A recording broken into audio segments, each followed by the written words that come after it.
बच्चों नमस्कार, क्या हाल चाल, कैसे हो आप सब लोग। यस, आज कोऑर्डिनेशन कंपाउंड में हम आगे पढ़ने वाले हैं। आइसोमेरिज्म हम लोग देखेंगे बेटा, है ना। आइसोमेरिज्म जो एक पूरा अलग से ही टॉपिक है और आइसोमेरिज्म के क्वेश्चंस जो है वो बहुत आसान आते हैं, इतना कोई बहुत मुश्किल सवाल नहीं आते हैं। तो चलिए शुरू करते हैं आइसोमेरिज्म इन कोऑर्डिनेशन कंपाउंड्स। देखिए यहां पर आज का गोल हमारा आइसोमेरिज्म है, ये मैंने बता ही दिया है। चलिए शुरू करते हैं आगे। सबसे पहले आइसोमेरिज्म इन कोऑर्डिनेशन कंपाउंड्स की बात करते हैं। आइसोमेरिज्म हम यहां पर मेनली आपको भी बताएं दो तरह के होते हैं, स्ट्रक्चरल एंड स्टीरियो। जो आइसोमेरिज्म की पहली शर्त क्या होती है ये आप सभी लोग जानते हो, ऑर्गेनिक पढ़ चुके हो, मुझे ज्यादा प्रॉब्लम आएगी नहीं, मैं इतना जानता हूं क्योंकि आपको आइसोमेरिज्म अच्छे से क्लियर हो चुका है। तो यहां पर जो आपका मॉलिक्यूलर फॉर्मूला है मस्ट बी सेम, ऐसा होना चाहिए। इतना तो सभी जानते हो कि आइसोमेरिज्म की एक बेसिक कंडीशन होती है बेटा, मॉलिक्यूलर फॉर्मूला क्या होना चाहिए, सेम होना चाहिए। उसके बाद चलिए कोई सा भी आइसोमेरिज्म हो, मॉलिक्यूलर फॉर्मूला जो है वो क्या होना चाहिए, सेम होना चाहिए। स्ट्रक्चरल आइसोमेरिज्म, स्ट्रक्चरल आइसोमेरिज्म की अगर बात करें तो स्ट्रक्चरल आइसोमेरिज्म इसमें बहुत इंपॉर्टेंट है। नीट लेवल के क्वेश्चन स्ट्रक्चरल आइसोमेरिज्म से बन सकते हैं। हालांकि स्टीरियो में भी नीट लेवल के क्वेश्चंस आते हैं, पर बहुत गिने चुने कंपाउंड्स में, गिने चुने टाइप के कॉम्प्लेक्स में, है ना। और मैं आपको, हालांकि एनसीईआरटी में सिर्फ कुछ गिने चुने कॉम्प्लेक्सेस दिए हुए हैं और पूछा गया कभी नीट में तो उनसे ही पूछा जाएगा। जो लोग बोर्ड के अभी सोच रहे हैं तो बोर्ड में तो एनसीईआरटी से बाहर वैसे भी नहीं आएगा। तो कॉम्प्लेक्सेस मैं आपको कुछ कॉम्प्लेक्स नंबर, मैं आपको खूब सारे कॉम्प्लेक्सेस करवाऊंगा, लेकिन मैं बताऊंगा कि एनसीईआरटी में यहीं तक गिवन है, उससे आगे आप सिर्फ नंबर भी याद कर लोगे तब भी चल जाएगा, कोई इशू नहीं है। ठीक है, चलिए तो एक ट्रिक आपको दे देंगे नंबर लास्ट में। तो स्टीरियो आइसोमेरिज्म में आप खास तौर से ऑप्टिकल में, जिसमें हम ऑक्टाहेड्रल कॉम्प्लेक्स में करने वाले हैं, वो चीजें हम देख लेंगे। सबसे पहले स्ट्रक्चरल आइसोमेरिज्म की बात करते हैं। एक बार आपके सामने है, आपको पता है कौन क्या होगा। स्ट्रक्चरल आइसोमेरिज्म यहां पर थोड़ा अलग होता है, अलग अलग नाम होते हैं, आयोनाइजेशन, लिंकेज, हाइड्रेट, है ना, हाइड्रेट भी बोलते हैं, और इसको इसी का नाम सोलवेट भी होता है। क्या नाम होता है इसका, सोलवेट आइसोमेरिज्म। एक्चुअली अगर सॉल्वेंट पानी है तो उसका नाम हाइड्रेट आइसोमेरिज्म हो जाता है। जनरली एनसीईआरटी ने भी हाइड्रेट आइसोमेरिज्म को ही कंसीडर करते हुए ये चीज लिखी हुई है, मतलब पानी को ही सॉल्वेंट मानते हुए ये बात लिखी हुई है। चलिए उसके बाद आता है कोऑर्डिनेशन आइसोमेरिज्म। कोऑर्डिनेशन आइसोमेरिज्म क्या होता है ये भी हम देखेंगे, बहुत आसान आसान तरीके से देखेंगे। चलिए नेक्स्ट स्ट्रक्चरल आइसोमेरिज्म की बात कर लेते हैं। स्ट्रक्चरल आइसोमेरिज्म में फॉर्मूला सेम होगा, बॉन्ड डिफरेंट हो जाएंगे, मतलब कि लिंकेज बदल जाएगा या बॉन्डिंग का टाइप बदल जाएगा। बॉन्डिंग का टाइप इन द सेंस हो सकता है कि पूरा कॉम्प्लेक्स का फॉर्मूला तो सेम हो, लेकिन मेटल के साथ जो बॉन्ड है उसमें लिगेंड आपस में चेंज हो सकते हैं, यानी कि मेटल लिगेंड्स के जो बॉन्ड है वो जो है आपके चेंजेस आ सकते हैं। ये स्ट्रक्चरल आइसोमेरिज्म की बात होती है। चलिए डेफिनेशन कोई नहीं पूछेगा, सवाल जिस तरह से आते हैं हम उसी पर आगे बढ़ते हुए चलते हैं। आयोनाइजेशन आइसोमेरिज्म पहली चीज। आयोनाइजेशन आइसोमेरिज्म क्या होता है सुन लो, isomers which produce different ions in on ionisation, यानी कि आयोनाइजेशन करने पर ऐसे जो कॉम्प्लेक्स हैं वो डिफरेंट आयन प्रोड्यूस करेंगे। मतलब ऑब्वियस सी बात है, इनके जो काउंटर आयंस होते हैं वो डिफरेंट होते हैं। काउंटर आयंस का मतलब होता है बेटा डब्बे से बाहर वाला आयन, डब्बे से बाहर वाला आयन। देखो इसमें पहले एग्जांपल में आप देखिए, डब्बे से बाहर कौन है, ब्रोमीन है, Br माइनस है और ब्रोमाइड है, और इसी में अंदर कौन है, Br माइनस अंदर आ गया और Cl माइनस बाहर आ गया। यानी कि कुल मिला के मैं ये बोलूं कि काउंटर आयन और लिगेंड आपस में चेंज हो जाते हैं। काउंटर आयन और लिगेंड आपस में चेंज हो जाते हैं। ये Cl अंदर था, Br बाहर था, लेकिन अब Br अंदर है, Cl माइनस, यानी कि Cl बाहर है। ऊपर वाले में Br माइनस काउंटर आयन है और Cl जो है लिगेंड की तरह वर्क कर रहा है, डब्बे के अंदर है। लेकिन नीचे वाले में देखो Br माइनस लिगेंड की तरह वर्क कर गया और Cl माइनस जो है वो काउंटर आयन बन गया। इस तरह के एक्सचेंज को बोला जाता है आयोनाइजेशन आइसोमर्स। ये आपस में क्या है बेटा, आयोनाइजेशन आइसोमर्स है। कारण अब समझ आ गया कि अगर आप इसका आयोनाइजेशन करोगे तो ये क्या देगा, Br माइनस देगा, और ये क्या देगा, Cl माइनस देगा। अच्छा जरा एक चीज आपको, अपन ने तो पढ़ रखी है इसलिए मैं थोड़ा सा आपको चीजों को समझा देता हूं, हमने पढ़ रखा है इसलिए बता रहा हूं। यस, जरा बताओ कि अगर मैं इसमें AgNO3 मिलाऊं, इसमें अगर मैं पहले वाले में इसको डिफरेंशिएट कैसे करते हैं, अगर मैं इसमें AgNO3 का एक्सेस ले लूं तो यहां पर पीपीटी किसका आएगा, AgBr का पीपीटी आएगा।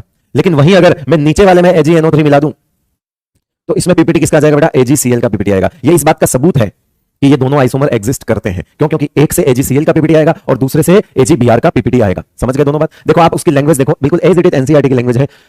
This form of isomerism arises when the counter ion, ये काउंटर आयन Br माइनस है, in a complex salt is itself a potential ligand and can displace a ligand। यानी कि ऐसा काउंटर आयन जो ligand की तरह work करता है वो काउंटर आयन होना चाहिए। ऐसा नहीं कि कोई काउंटर आयन ऐसा हो जो लिगेंड की तरह वर्क ना करे, वो कभी भी आपके सामने जो है अंदर जाके लिगेंड को डिस्प्लेस नहीं कर सकता। इस काउंटर आयन के पास वो काबिलियत होनी चाहिए कि ये काउंटर आयन भी बन सके और अंदर जाके लिगेंड भी बन सके। तो एनसीईआरटी ने यही लिखा हुआ है, ऐसे काउंटर आयन जो खुद एक लिगेंड की तरह भी काम कर सकते हैं, दैट मींस वो डब्बे में से लिगेंड को डिस्प्लेस कर सकते हैं, खुद अंदर बैठ सकते हैं और बाहर से किसी आयन, अंदर से किसी आयन को बाहर निकाल सकते हैं। Like Br minus and Cl minus can both can act as ligand, दोनों लिगेंड की तरह एक्ट कर सकते हैं, and both can act as counter ions, दोनों काउंटर आयन की तरह भी एक्ट कर सकते हैं। इसीलिए इसका आपस में चेंज हो पाया। सिमिलरली यहां देखिए CSCONS3 Br माइनस है, अंदर जाएगा, Br माइनस अंदर जाएगा, SO4 माइनस बाहर आ जाएगा। क्या SO4 सल्फेट जो है, सल्फेटो नाम याद है, ब्रोमिडो नाम याद है, क्या ये लिगेंड की तरह भी वर्क कर सकते हैं? तो ऐसा काउंटर आयन जो खुद भी लिगेंड की तरह वर्क कर सकता है, वो काउंटर आयन अंदर किसी लिगेंड को डिस्प्लेस भी कर सकता है, इसीलिए वो लिखा हुआ है।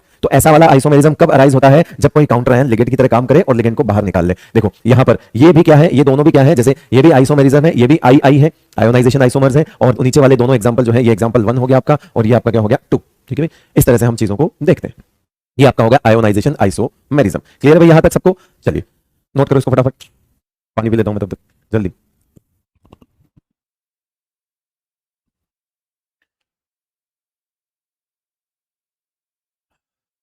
चलिए लिखा। Next, linkage isomer. सिंपल सी बात, जब भी एम्बिडेंटेड लिगेंड देखो लिंकेज आइसोमर्स आ जाएंगे। एम्बिडेंटेड लिगेंड्स मैंने आपको बता रखे हैं, जो लिस्ट हमारे पास है 14 से लेकर 21 तक की जो लिस्ट थी, याद करो आपके नोट्स में जो 14 से लेकर 21 तक के एम्बिडेंटेड लिगेंड्स लिखे हुए हैं, उनमें से कोई भी लिगेंड होगा तो ये काम कर सकता है। सिंपल सी बात है। सर ये लिंकेज का मतलब क्या है? अरे भाई लिंकेज का सीधा सीधा मतलब है कि एम्बिडेंटेड लिगेंड में दो तरह के डोनर होते हैं, लेकिन एक टाइम पे एक ही डोनेट कर सकता है। यानी कि हमारे पास दो कंडीशन आ गई कि दो डोनर है ए और बी।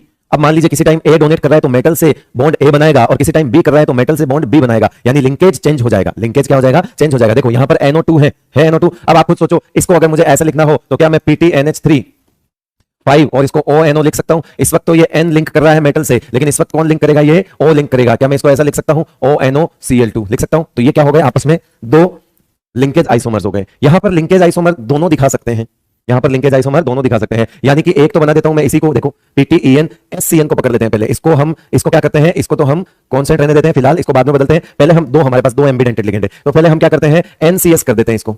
ठीक है, ये बन गया एक, ये एक हो गया, ये दो हो गया। तीसरा कैसे होगा कि अब हम PTEN और इसको क्या लिख देते हैं? NCS ही रहने देते हैं, और अब इसको चेंज कर लेते हैं हम क्या? NO2। क्या कर देते हैं इसको NO2, तो ये हो गया NCS के साथ NO2 हो गया, तो हम NCS के साथ क्या कर लेते हैं? ONO कर लेते हैं। क्या कर लेते हैं? ONO।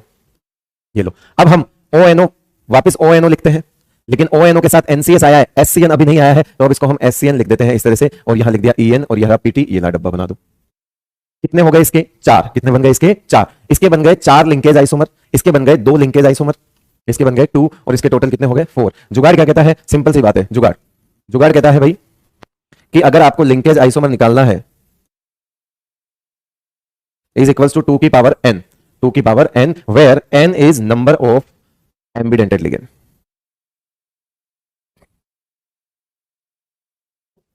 इसमें एम्बिडेंटेड लिगेंड कितना है? एक है, तो 2 की पावर 1 कितना हो जाएगा? 2 हो जाएगा। आंसर आ गया। इसमें एम्बिडेंटेड लिगेंड्स कितने हैं? 2 हैं, देन 2 की पावर कितना हो जाएगा? 2 हो जाएगा। यहां पे 2 की पावर कितना हो जाएगा? 2 हो जाएगा, तो कितना आ गया? आंसर 4। यहां पे 2 की पावर कितना हो जाएगा? 1 हो जाएगा, तो आंसर कितना आ गया? 2।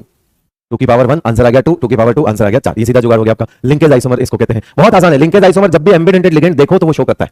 लिंकेज आइसोमर जब भी एम्बिडेंटेड लिगेंड देखोगे, लिंकेज आइसोमर शो करेगा। सिंपल है, बहुत आसान है भाई। चलिए next, solvate isomer known as hydrate isomerism when solvent is water. ये चीज मैंने बता दी आपको, स्टार्टिंग में लिखा हुआ है। इस सॉल्वेट का मतलब है पानी की जगह और भी कोई हो सकता है। ठीक है, हमारे सिलेबस में बात पानी की ही की जाएगी, वरना होने को यहां पर न्यूट्रल मॉलिक्यूल अमोनिया भी हो सकता है, लेकिन जब अमोनिया होगा तो उस केस में उसको सॉल्वेट आइसोमेरिज्म बोल देंगे, एंड अदरवाइज हम इसको क्या बोलेंगे? हाइड्रेट आइसोमर बोलेंगे अगर वाटर है तो। जैसे यहां पर लिखा हुआ है ये दोनों क्या है? क्या ये दोनों क्या है? हाइड्रेट आइसोमर है। जरा देखो, पहली चीज, occurs due to difference in number of H2O present in coordination sphere। coordination sphere क्या होता है? डब्बा। डब्बे के अंदर H2O के मॉलिक्यूल अगर कम ज्यादा होते हैं, डब्बे के अंदर H2O के मॉलिक्यूल अगर कम ज्यादा होते हैं, तो मतलब डब्बे से बाहर निकल के आते हैं, तभी डब्बे से कम हो जाएंगे, तो इसका मतलब डिफरेंस आ जाता है। देखो COH2O4 Cl2 Cl2H2O, बाहर कितने H2O है? 2 है। अब मैंने क्या किया? एक H2O अंदर लिया। जब मैं एक H2O अंदर लूं, कोऑर्डिनेशन नंबर मेंटेन होना चाहिए। कोऑर्डिनेशन नंबर कितना है यहां पर? कोऑर्डिनेशन नंबर बेटा है यहां पर 6, यानी कि 4 H2O 2 Cl2, 4 H2O और 2 Cl2, ये कोऑर्डिनेशन नंबर मेंटेन हो गया। अब COH2O5 Cl, देखो आपने एक H2O अंदर लिया, बाहर से 2 H2O थे, आपने एक अंदर ले लिया। जब आपने अंदर लिया तो Cl एक कम होना पड़ेगा, तो बाहर एक Cl बढ़ गया। समझ रहे हो मेरी बात को? कोऑर्डिनेशन नंबर ऊपर भी 4 और 2 6 मेंटेन है, लेकिन जैसे आप अगर H2O को 5 करते हो तो फिर इसको 1 होना पड़ेगा, क्योंकि 6 के लिए तो फिर 1 ही चाहिए, तो इसलिए एक Cl कम हो गया और एक Cl कहां आ गया? बाहर आ गया। इस तरह से H2O के नंबर्स जब आपस में एक्सचेंज होते हैं बाहर और अंदर, उसको बोला जाता है हाइड्रेट आइसोमेरिज्म। क्या बोला जाता है उसको? Hydrate isomerism. तो सिंपल सी बात है, हाइड्रेट आइसोमेरिज्म के लिए H2O का होना तो बनता है, H2O लिगेंड का होना तो बनता है। बहुत आसान है। ठीक है, चलिए इस पर हम एक सवाल करते हैं। ये रहा, how many hydrate isomers are possible with CrCl3.6H2O। कितने हाइड्रेट आइसोमर पॉसिबल है CrCl3 6H2O के? देखिए पॉइंट देखिए आप, Cr +3 में है, Cr कहां है? +3 में है। कोऑर्डिनेशन नंबर 6 रखेगा? बिल्कुल रखेगा। तो जरा देखो, क्या हम इसको CrH2O6 Cl3 लिख सकते हैं? बिल्कुल लिख सकते हैं। ये हो जाएगा CrH2O6 Cl3 लिख सकते हैं भाई, बिल्कुल लिख सकते हैं। चलिए उसके बाद अगला क्या बना सकते हैं हम? क्या हम इसमें 5 कर सकते हैं? CrH2O5, क्या लिख सकते हैं इसको? 5। अगर मैं यहां 5 लिखूंगा तो अंदर एक Cl चाहिए, मतलब अंदर का एक H2O बाहर गया और Cl कम हो गया। ये 3 थे, एक अंदर आ गया, 2 बाहर हो गए, यहां क्या हो जाएगा? H2O। ठीक है भाई, क्या मैं ये बना सकता हूं CrH2O4, 4 करके अंदर 2 ले सकता हूं और बाहर कितना हो जाएगा? Cl, और यहां कितना हो जाएगा? 2H2O। क्या मैं ऐसा भी कर सकता हूं CrH2O 3 और Cl3 और यहां आ जाएगा आपका क्या 3H2O। ऐसा भी बन सकता है क्या? बहुत सारे लोग सोच रहे होंगे बिल्कुल बन सकता है, लेकिन मैं ये बोल रहा हूं कि ये है और ये है, यानी कि मैं कहूं total 3 isomers, total 3 hydrate isomer. आपके दिमाग में डाउट आया कि फोर्थ को क्या हुआ? मैं बताता हूं फोर्थ में क्या हुआ। जब आपने H2O अंदर लिया, जब सारे क्लोरीन अंदर आ गए तो डब्बे पे चार्ज 0 आ गया, और डब्बे पे चार्ज अगर 0 है, neutral complex can not attract these H2O। H2O जो आपको ये बाहर दिख रहे हैं, ये भी खींचना चाहिए। H2O को खींचने के लिए पॉजिटिव चार्ज चाहिए बेटा। H2O क्या है? पोलर मॉलिक्यूल है, और पोलर मॉलिक्यूल को खींचने के लिए चार्ज का होना जरूरी है। तो बताओ H2O को अट्रैक्ट करने वाला कौन था? ये देखो यहां पर क्या +3 था डब्बे पे, यहां +2 था, और यहां पे डब्बे पे +1 है।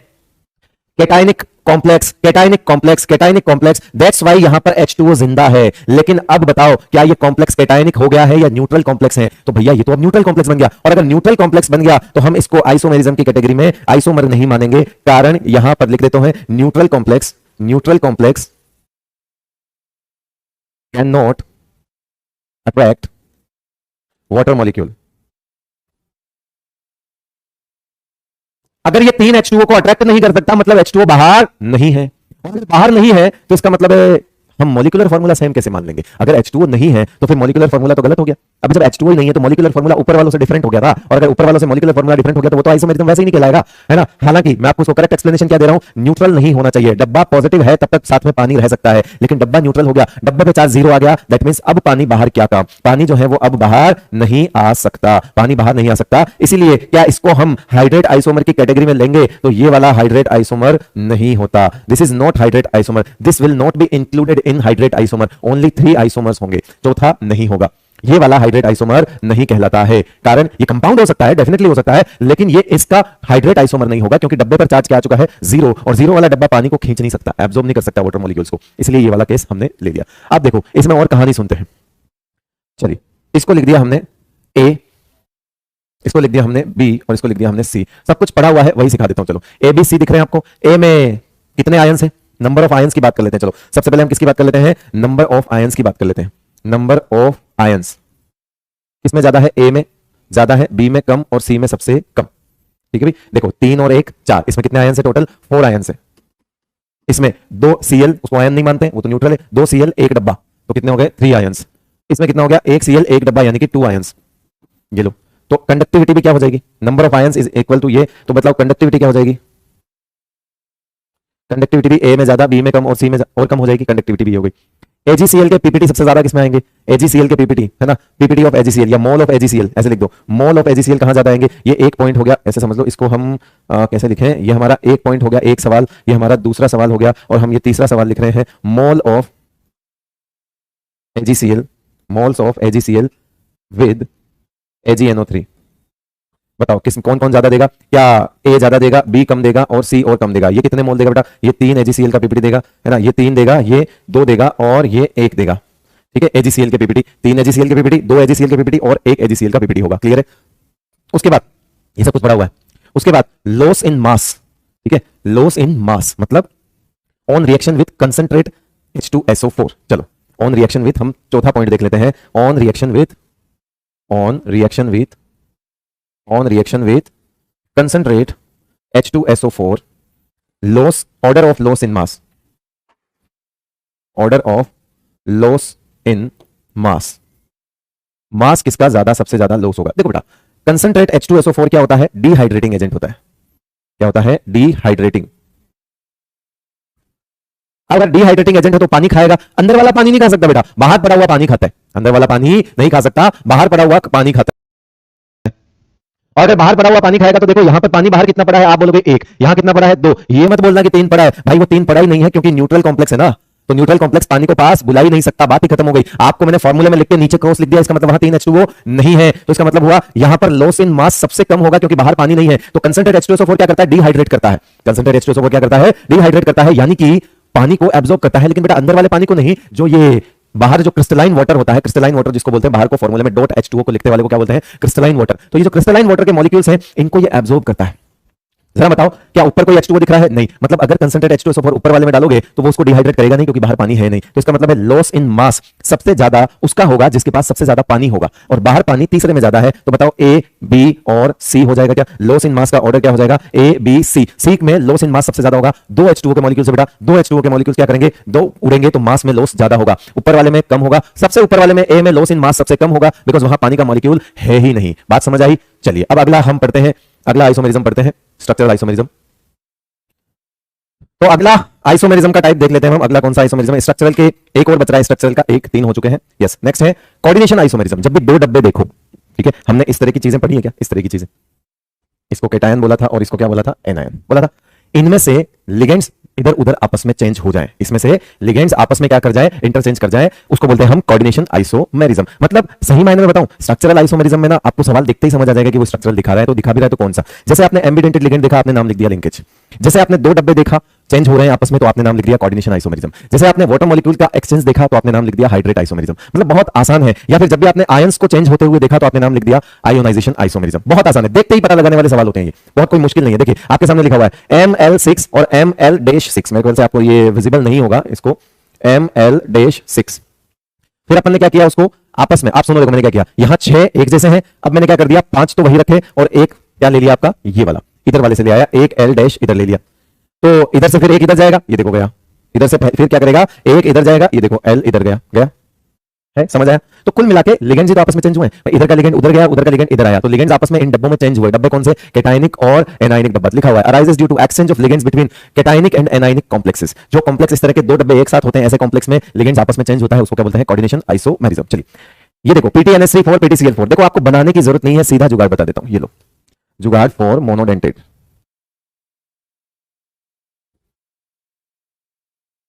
जुगाड़ फॉर मोनोडेंटेट लिगेंड्स।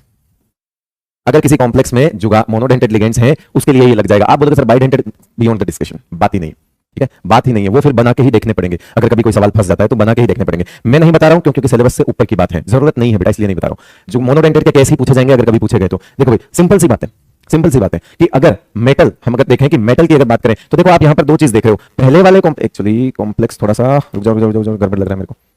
ये डब्बा यहां गलत है, गलत बना हुआ है। इस डब्बे को यहां बनाओ। हाँ अब ठीक है, एकदम परफेक्ट है। चलो तो कुल मिला के क्या हुआ कि मेटल सेम हो और लिगेंड अलग हो। अगर मेटल सेम है और लिगेंड अलग है, यानी कि मैंने लिख दिया यहां पर मेटल MLN और यहां पे क्या लिख दिया दूसरे वाले में ML-N, यानी कि अगर मेटल सेम लिगेंड डिफरेंट तो फिर नंबर ऑफ CI मतलब कोऑर्डिनेशन आइसोमेरिज्म यह हो जाएगा N/2। कितना हो जाएगा ये? N/2। और अगर मेटल लिगेंड दोनों डिफरेंट हो, यानी ये MLN हो और ये क्या हो? M- हो और LN- हो, मतलब मेटल भी अलग लिगेंड भी अलग, तो फिर क्या बोलेंगे इस केस में? हमारे पास कितना हो जाएगा? ये number of CI is equal to N। N मतलब नंबर ऑफ लिगेंड्स, N का मतलब क्या है? Number of ligands. तो देखो यहां पर सिंपल सी बात है, क्या मेटल सेम है? क्या यहां मेटल सेम है? यस, इधर भी प्लेटिनम है, इधर भी प्लेटिनम है। मेटल सेम है लेकिन लिगेंड्स क्या है? डिफरेंट है। तो क्या हम N/2 कर देंगे? तो इसका मतलब हुआ इसमें N/2 लगेगा, यानी 4/2 लगेगा, और टोटल कितने हो जाएंगे? 2 CI। दो कोऑर्डिनेशन आइसोमर्स हो जाएंगे इसके अंदर। यहां पर देखो क्या मेटल अलग अलग है? यस, क्या है? मेटल अलग अलग है, लिगेंड्स भी अलग अलग है। मेटल अलग अलग है और लिगेंड्स भी अलग अलग है। तो बताओ यहां पर N की वैल्यू कितनी है? 6, और वही क्या हो जाएगी आपकी? 6 CI। ये कितने कोऑर्डिनेशन आइसोमेरिज्म देगा आपको? 6 दे देगा। तो देसी जुगाड़ क्या कहता है? अगर मेटल सेम हो लिगेंड अलग हो तो N/2 कर दो, और अगर मेटल और लिगेंड दोनों डिफरेंट हो तो क्या कर देंगे हम? N लिख देंगे। अब कई लोगों के दिमाग में डाउट आ रहा हो कि मेटल सेम है सर और मेटल डिफरेंट है और लिगेंड सेम हो जाए तो क्या करेंगे? अरे भाई जब लिगेंड सेम हो जाए कोई फर्क नहीं पड़ता, इधर का इधर, इधर का इधर ट्रांसफर कर देना तो सेम ही होता है ना, उसकी टेंशन मत लो। तो ये जुगाड़ है, आपके सामने आ चुका है ये, ठीक है भाई। थोड़ा लगाना दिमाग कैसे हुआ है, अपने आप समझ आ जाएगा। अब आप उसका बना भी सकते हो, आप बनाओगे तो 4 बनेंगे, लेकिन 4 में से 2 ऐसे होंगे जो रिपीट होंगे, सेम होंगे, इसके जैसे ही होंगे, इसीलिए फिर उन 2 को कंसीडर नहीं किया जाएगा। सिर्फ कितनों को कंसीडर किया जाएगा? 2। 4 बनेंगे, इसके आप बना के देख लो। अगर आप इनको एक्सचेंज करना स्टार्ट करते हो तो 4 बनते हैं, और जब 4 बनते हैं तो इसका मतलब है 4 में से 2। चलो मैं आपके लिए कर लेता हूं, ये काम भी कर लेता हूं, कोई बात नहीं, है ना। एक ये वाला समझा देता हूं बेटा मैं आपको, PTNS3 PTCl4, ठीक है। क्या कर देते हैं, अगली स्लाइड पे लेके इसको समझ लेते हैं। PTNS3 PTCl4, ठीक है। चलो कैसे एक्सचेंज करने हैं लिगेंड्स को, कर लेते हैं। सबसे पहले हमारा काम है, हम क्या करेंगे? PTNS3 को तो मैं 3 रख लेता हूं और इधर एक Cl ले आता हूं, हो गया 3 और 1 4, ठीक है। अब इधर क्या हो जाएगा? इधर भी क्या हो जाएगा? PT तो Cl3 रहेगा और ये क्या हो जाएगा? NS3 हो जाएगा, ऐसा हो जाएगा, ठीक है। PTCl3 और एक NS3 हो जाएगा, तो ये एक आ गया, एक ये बना। उसके बाद अभी आप बोलोगे कि नहीं सर आप PTNS3 कर कर दिया, फिर इधर क्या हो जाएगा? Cl2 हो जाएगा। चलो फिर आपने लिखा कि PT यहां पे Cl2 हो जाएगा और यहां पर भी NS3 कितना हो जाएगा? 2 हो जाएगा। ये लो कर दिया, कर दिया भाई। हो गया ना। चलो उसके बाद यहां पर एक चीज नोट करो, पीटी, यहां पर आपको क्या लिखना है, पीटी, और यहां क्या लिखना है, NH3। अब कितना कर दूंगा मैं, NH3 4, नहीं एक्चुअली मैं किधर को किधर ट्रांसफर कर रहा था, अच्छा मैं कम कर रहा था, तो यहां पर PTCl3 हो जाएगा, और यहां पे क्या आ जाएगा, अब NH3 आ जाएगा, ठीक है, और यहां क्या आ जाएगा आपका PT, और यहां क्या हो जाएगा Cl, और यहां पर भी क्या आ जाएगा, NH3 आ जाएगा। हो गया ये, सही है ना, ऐसा ही बनेगा भाई। इधर से आप Cl2 Cl3 Cl2 Cl1, और अब आप क्या करोगे, इसका एक और बनाओगे, जो बनाओगे वो तो सेम होगा। एक और जो बनाओगे, आप कहोगे कि नहीं हम इधर Cl4 कर लेते हैं और इधर, तो वो तो सेम है, उसका क्या करोगे, PTCl4, और ये क्या बन जाएगा, PTNH3 4, ये बनेगा। अरे तो ये दोनों तो सेम है, ये दोनों क्या है, ये 1 और लास्ट वाला ये तो सेम है, ये दोनों तो क्या हो गए, सेम हो गए, ये तो रिपीट हो गया, ये तो क्या हो गया, रिपीट हो गया, तो इसको क्या लिखोगे हम, रिपीट, तो इसको क्या लिख दोगे, गलत, यहां पे एक लिख दिया, इसको लिख देंगे रिपीट, रिपीटेड, तो इस आइसोमेरिज्म करेंगे सेम एज 1, एक के जैसा हो गया। उसके अलावा देखो और कौन सा सेम हो गया, जरा लगाओ दिमाग, है ना, दिमाग लगाओ, इसमें और कौन सा बराबर हो गया, ठीक है भाई लगाओ,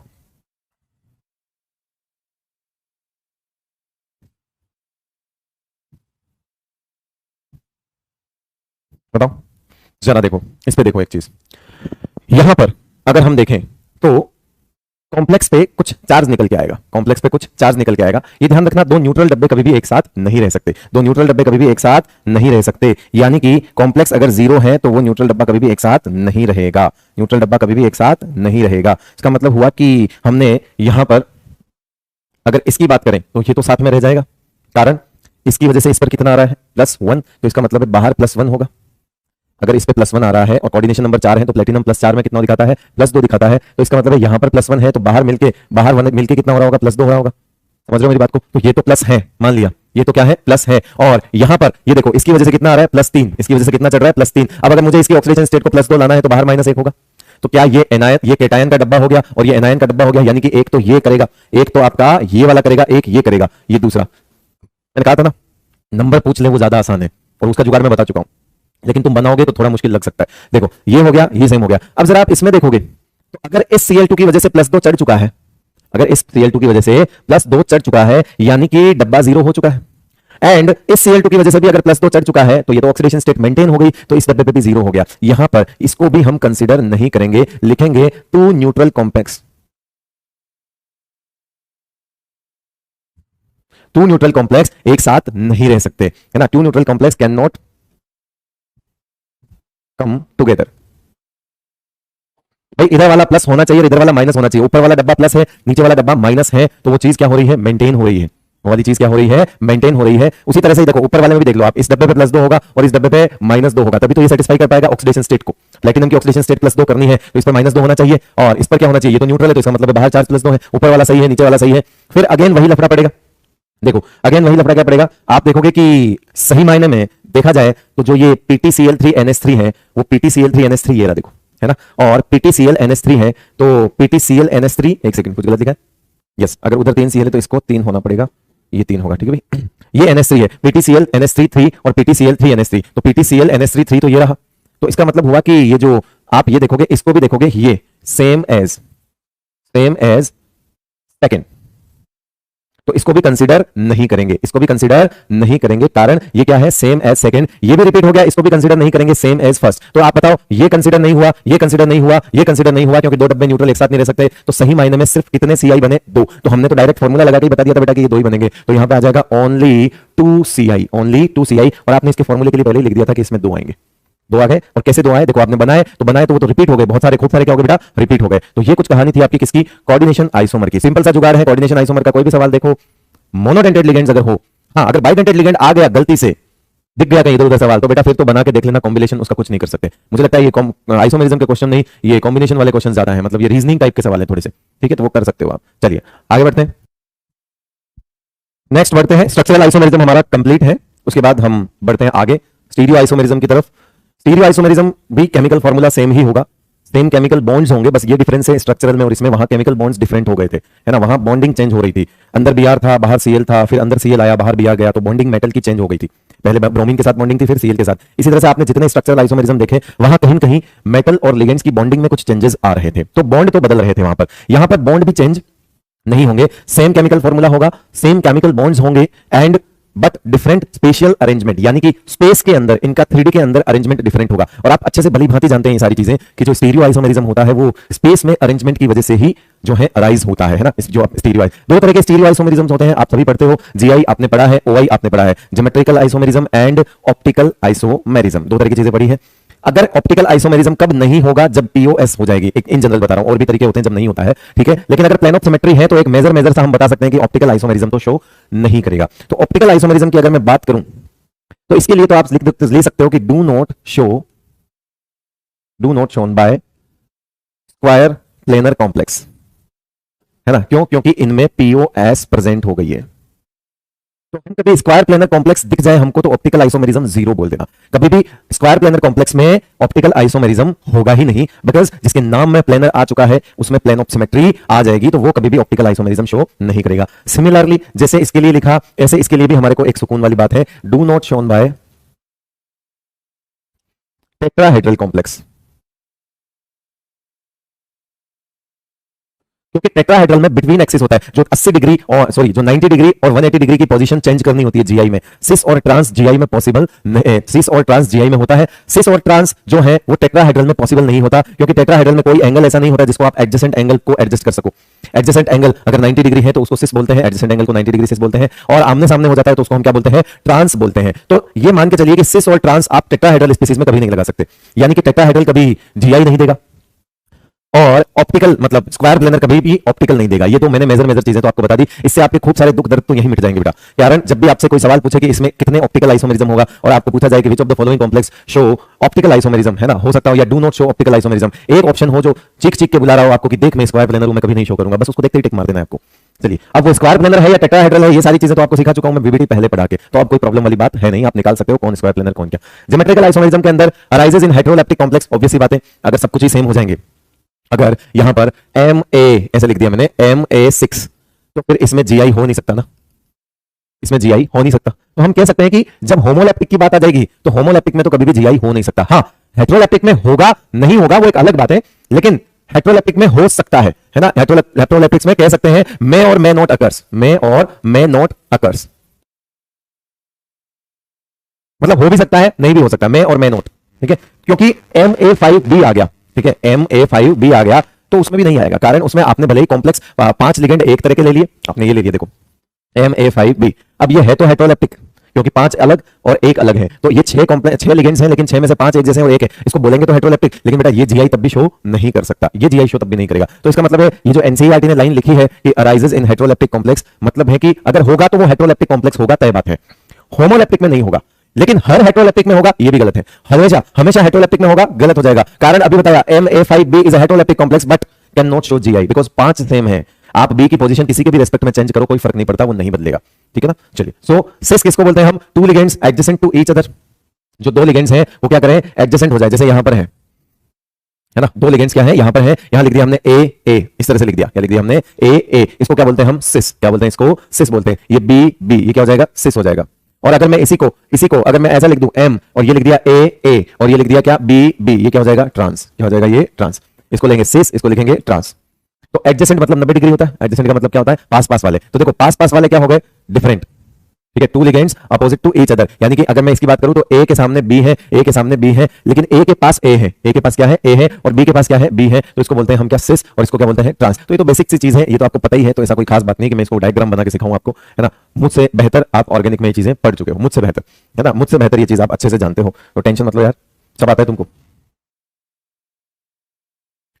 ठीक है। तो नेक्स्ट, चलिए अब आगे जो अगला है वो है ऑप्टिकल आइसोमेरिज्म, ठीक है। स्टीरियो में दो होते हैं, ज्योमेट्रिकल वो मैंने बता दिया, आगे और पढ़ने वाले हैं, मैं जस्ट आपको यहां पर बेसिक आइडिया दे रहा हूं। ऑप्टिकल आइसोमेरिज्म कौन से होते हैं, ऑप्टिकल आइसोमर्स कौन होते हैं, जो मिरर इमेज जो एक दूसरे पे सुपर इंपोज नहीं हो सके, ये आप अच्छे से जानते हैं पहले से कि can not be superimpose on one another, these are called enantiomers. जो ऑप्टिकली एक्टिव पेयर्स होते हैं उन्हीं को हम क्या बोल देते हैं, उन्हीं को एक नई टर्म दे देते हैं, एनेंशियोमर्स, ठीक है। तो ये सारी चीजें आगे आएंगी, यहां जस्ट एक आपको इंफॉर्मेशन के लिए थोड़ा ब्रीफ किया है। चलिए तो स्टार्ट करते हैं, हम सबसे पहले स्क्वायर प्लेनर कॉम्प्लेक्स उठाते हैं। हम सबसे पहले क्या बात करते हैं, स्क्वायर प्लेनर कॉम्प्लेक्स उठाते हैं, यानी कोऑर्डिनेशन नंबर यहां पर कितना है, 4 है। कोऑर्डिनेशन नंबर कितना है यहां पर, 4 है।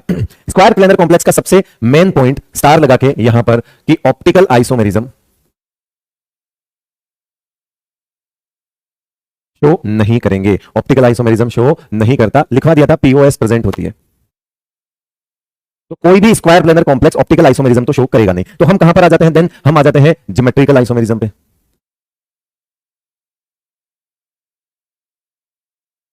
और ज्योमेट्रिकल आइसोमेरिज्म में भी पहले हमने कौन सा केस लेना है, when in case of monodentate ligand.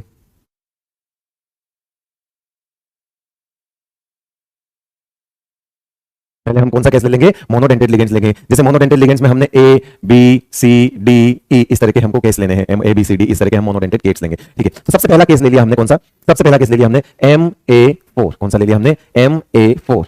दूसरा ले लिया हमने कौन सा, एम ए थ्री बी। और तीसरा ले लिया हमने कौन सा, M A two B to.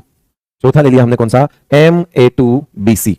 ये चीज ले ली। देखिए एम ए फोर, वैसे तो बताने की जरूरत नहीं है कि सब कुछ ही सेम है, सब कुछ ही क्या है, सेम है। तो ये फिर भी बना लेता हूं डायग्राम। एम ये रहा ए, ये रहा ए, ये रहा ए, ये रहा ए।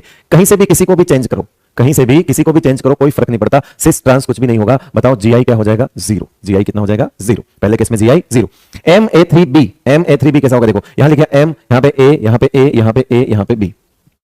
मतलब अगर आप इसमें ट्रांसपेयर किसको लिखते हैं बेटा, इसमें ट्रांसपेयर लिखते हैं ए ए। ट्रांसपेयर का मतलब होता है इसके सामने ये वाला, तो आप ब्रैकेट में इसके सामने ये वाला लिख दो। ए के सामने ए, तो ए के सामने ए ऐसे लिखते हैं, और ए के सामने बी।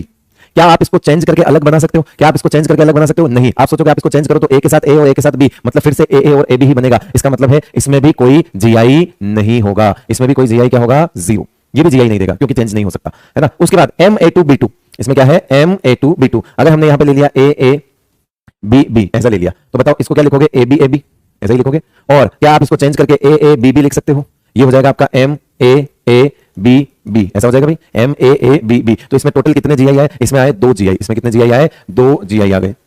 इसमें कितने जीआई आए, दो। तो पहले वाले में जीरो, दूसरे वाले में जीरो, इसमें कितने आए, दो। इसमें देखते हैं बीसी, बीसी वाले में कुछ नहीं है, यहां पर सेम ही रहेगा, बस फर्क कितना है, ये एम, ये ए और ये रहा बी और यह सी। तो ये हो गया आपका ए सी ए बी।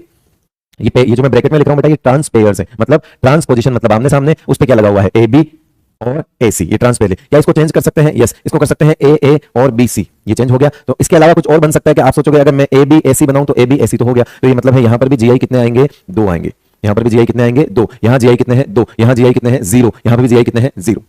तो पहले दूसरे में जीरो और तीसरे चौथे में दो दो आए हैं। हाँ, इसका एक डायग्राम अगर आप और बनाना चाहते हो वैसे तो बना लो। तो ये है आपके सामने, ए के सामने क्या आ जाएगा, यहाँ पे ए, और बी के सामने क्या आ जाएगा, सी। ये इसका दूसरा हो गया। ठीक है, ये दो जीआई बन गए। अब हम क्या, हम एम ए टू जो है बी सी ले लिया हमने। अब हम कौन सा केस लेना चाहेंगे, अब हम केस लेना चाहेंगे M A B C D. कौन सा केस लेना चाहेंगे हम, अब M A B C D, है ना। Fifth case M A B C D. ठीक है भाई, ए बी सी डी को पेयर बना के देख लो। पहले तो ए बी सी डी ही बना लो, ए बी और सी डी बना लो। इनको आपस में इंटरचेंज करके देख लो, क्या ए सी बी डी बन रहा है, ठीक है, ये भी नया है। इनको वापस इंटरचेंज करके देख लो, और बन सकता है क्या, क्या ए बी सी डी बन रहा है, वो तो हो गया। तो क्या ए डी बी सी बन रहा है, yes, A D B C एक नया पेयर बन रहा है। तो इसमें टोटल जीआई कितने हो गए, जीआई कितने हो गए, तीन। इस तरह से आपको बनाने नहीं, आपको नंबर ही ध्यान रखना है। ध्यान रखना, आपको खाली नंबर पता होने चाहिए। फिर कह रहा हूं आपको खाली नंबर पता होने चाहिए। ठीक है, ये ट्रांसपेयर बन गया M A B C D. तो कुल मिला के हमने अभी तक 5 केस देखे हैं, और 5 के अंदर स्क्वायर प्लेनर कॉम्प्लेक्स में 5 के अंदर मैक्सिमम जो अभी तक आया है जीआई वो 3 आया है। ये हो गए मोनोडेंटेड केस। अब दूसरा केस ले लेते हैं हम, इन case of bidentate ligand. Bidentate ligands हमारे पास दो तरह के होते हैं। जब मैं ब्रैकेट में ए लिखूंगा और जब मैं ए बी लिखूंगा, ठीक है, तो ए को मैं मानूंगा सिमेट्रिकल बाइडेंटेड लिगेंड। तो यानी कि जिसमें डोनर एटम सेम हो, यानी ऑक्जेलेटो हो गया, है ना, ऑक्जेलेटो हो गया, ईएन हो गया, ये सब आपके क्या है, सिमेट्रिकल बाइडेंटेड लिगेंड्स होते हैं। और ए बी इसका मतलब है अनसिमेट्रिकल।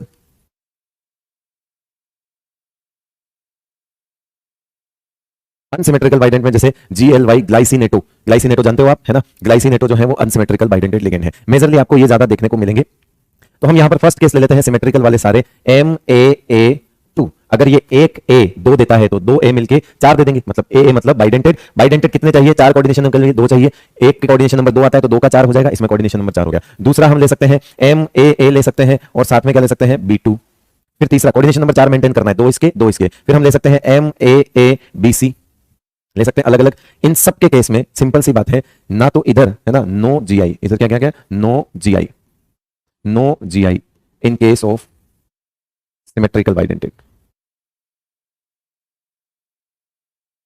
ठीक है, सीधा जिगार, सिमेट्रिकल देख लो, मना कर दो, सिमेट्रिकल बाइडेंटेड है, नहीं आएगा। फोर्थ केस, डब्बे बनाने की जरूरत ही नहीं है, मैं बता रहा हूं ना, नहीं होगा। आप बना के देख लेना चाहिए, आप बना के देख लेना, नहीं होगा। ठीक है भाई, MAB2, ये देखो, ये बनेगा ए ये बनेगा क्या, ए, ये बनेगा बी, यहां बनेगी रिंग, यहां बनेगा ए, यहां बनेगा बी, ये बनेगी रिंग। हम एक को स्टेबल करके दूसरा बना लेते हैं। चलो ए और बी को हम यही रखते हैं, लेकिन हम यहां पे इस वक्त बी और ए कर देते हैं, तो ये चेंज हो गए। कितने जीआई आएगा, 2 जीआई। इस केस में कितने जीआई आएंगे, 2 जीआई निकल के आ गए। फोर्थ केस में 2 जीआई निकल के आ गए। Fourth fifth case, fifth case में एम ए बी और A2 लिख दो या B2 लिख दो, जैसा भी लिखना है। M A B B2 मतलब एक बाइडेंटेड और 2 मोनोडेंटेड मिलकर तैयार हो जाएंगे कोऑर्डिनेशन नंबर। चलो चेक करके देख लेते हैं इसमें कुछ आएगा क्या। मेरे हिसाब से तो नहीं आएगा, फिर भी देख लेते हैं। M A B, यहां लगा दिया B, यहां लगा दिया B। बाइडेंटेड है इसलिए रिंग बनाते हैं ऐसे जोड़ के ना, बाइडेंटेड है तो रिंग फॉर्मेशन हो जाएगा। तो देखो B के सामने A है, B के सामने B है। अब आप चेंज भी कर दोगे तो B के सामने A रहेगा और B के सामने B रहेगा, यानी कि नो चेंज, यानी कि नो GI। यहां पे भी नो GI हो जाएगा। इस वाले केस को भी क्या हम बोलेंगे, नो GI। फिर हम ले लेते हैं एक और केस, ठीक है, एक केस और ले लेते हैं। 6 नंबर इधर ले लो, आगे ले लेता हूं। M A B B C, ठीक है, एक और नंबर ले लेते हैं। एम, यहां पे ए, यहां पे ए, यहां पे बी, बना दिया क्या, रिंग। यहां लगाया बी, यहां लगाया सी। अभी देखो ए के सामने सी है और बी के सामने बी है, क्या मैं इसको चेंज कर सकता हूं, यस। यहां ले जाऊं सी, यहां ले जाऊं बी। अब यहां पे ए और यहां पे बी, इनको चेंज नहीं करना, इनको ऐसे रखना। अब ए के सामने बी है और बी के सामने सी है, चेंज हो गया। अगर इनको चेंज कर दूंगा तो चेंज हो गया, तो इसका मतलब है ये कितना जीआई दे देगा, ये भी दे देगा 2 जीआई। तो आपको एक लिस्ट बना देनी है और उस लिस्ट में खाली नंबर लिख देने हैं, उस लिस्ट में खाली ही नंबर लिख देने हैं और कुछ नहीं करना है। वो लिस्ट क्या रही, वो ये रही लिस्ट। देखो आप यहां से शुरू हुए थे, आप कहां से शुरू हुए थे, M A4 M A3 B, आप एम A2 B2, आप एम A2 BC, आपने M ABCD, M AA2, M AA B2, M AA BC, M AB2, M AB B2, M AB BC। इतने आपने स्क्वायर प्लेनर के case देख लिए। देखो number of GI की अगर मैं बात करूं, ओआई तो इसमें होता ही नहीं, तो बात ही खत्म हो गई। तो सिर्फ जीआई की बात करेंगे। तो जीआई कितना, 0, इसमें कितना 0, इसमें कितना, सॉरी इसमें कितना 2, इसमें कितना 2, इसमें भी कितना 2, इसमें कितना 3, इसमें कितना 0 0 0। सिमेट्रिकल जब भी देख लो तो 0, इसमें कितना 2, इसमें 0, इसमें 2। ये लो, ये एक साथ आपको खाली नंबर ध्यान में तो रखने ही है। अब मैं बता रहा हूं आइसोमेरिज्म में तब जाके कॉन्फिडेंस आएगा जब आपको नंबर्स याद होंगे। मैंने तो सब करके दिखा दिया, आपको नंबर पता होना चाहिए। ठीक है भाई, टेट्राहेड्रल कॉम्प्लेक्स की तरफ बढ़ते हैं। आपका स्क्वायर प्लेनर एकदम समराइज कर दिया मैंने यहां पर, देख लो। टेट्राहेड्रल, टेट्राहेड्रल कॉम्प्लेक्स में क्या होता है, पहली चीज ज्योमेट्रिकल आइसोमेरिज्म नहीं होगा।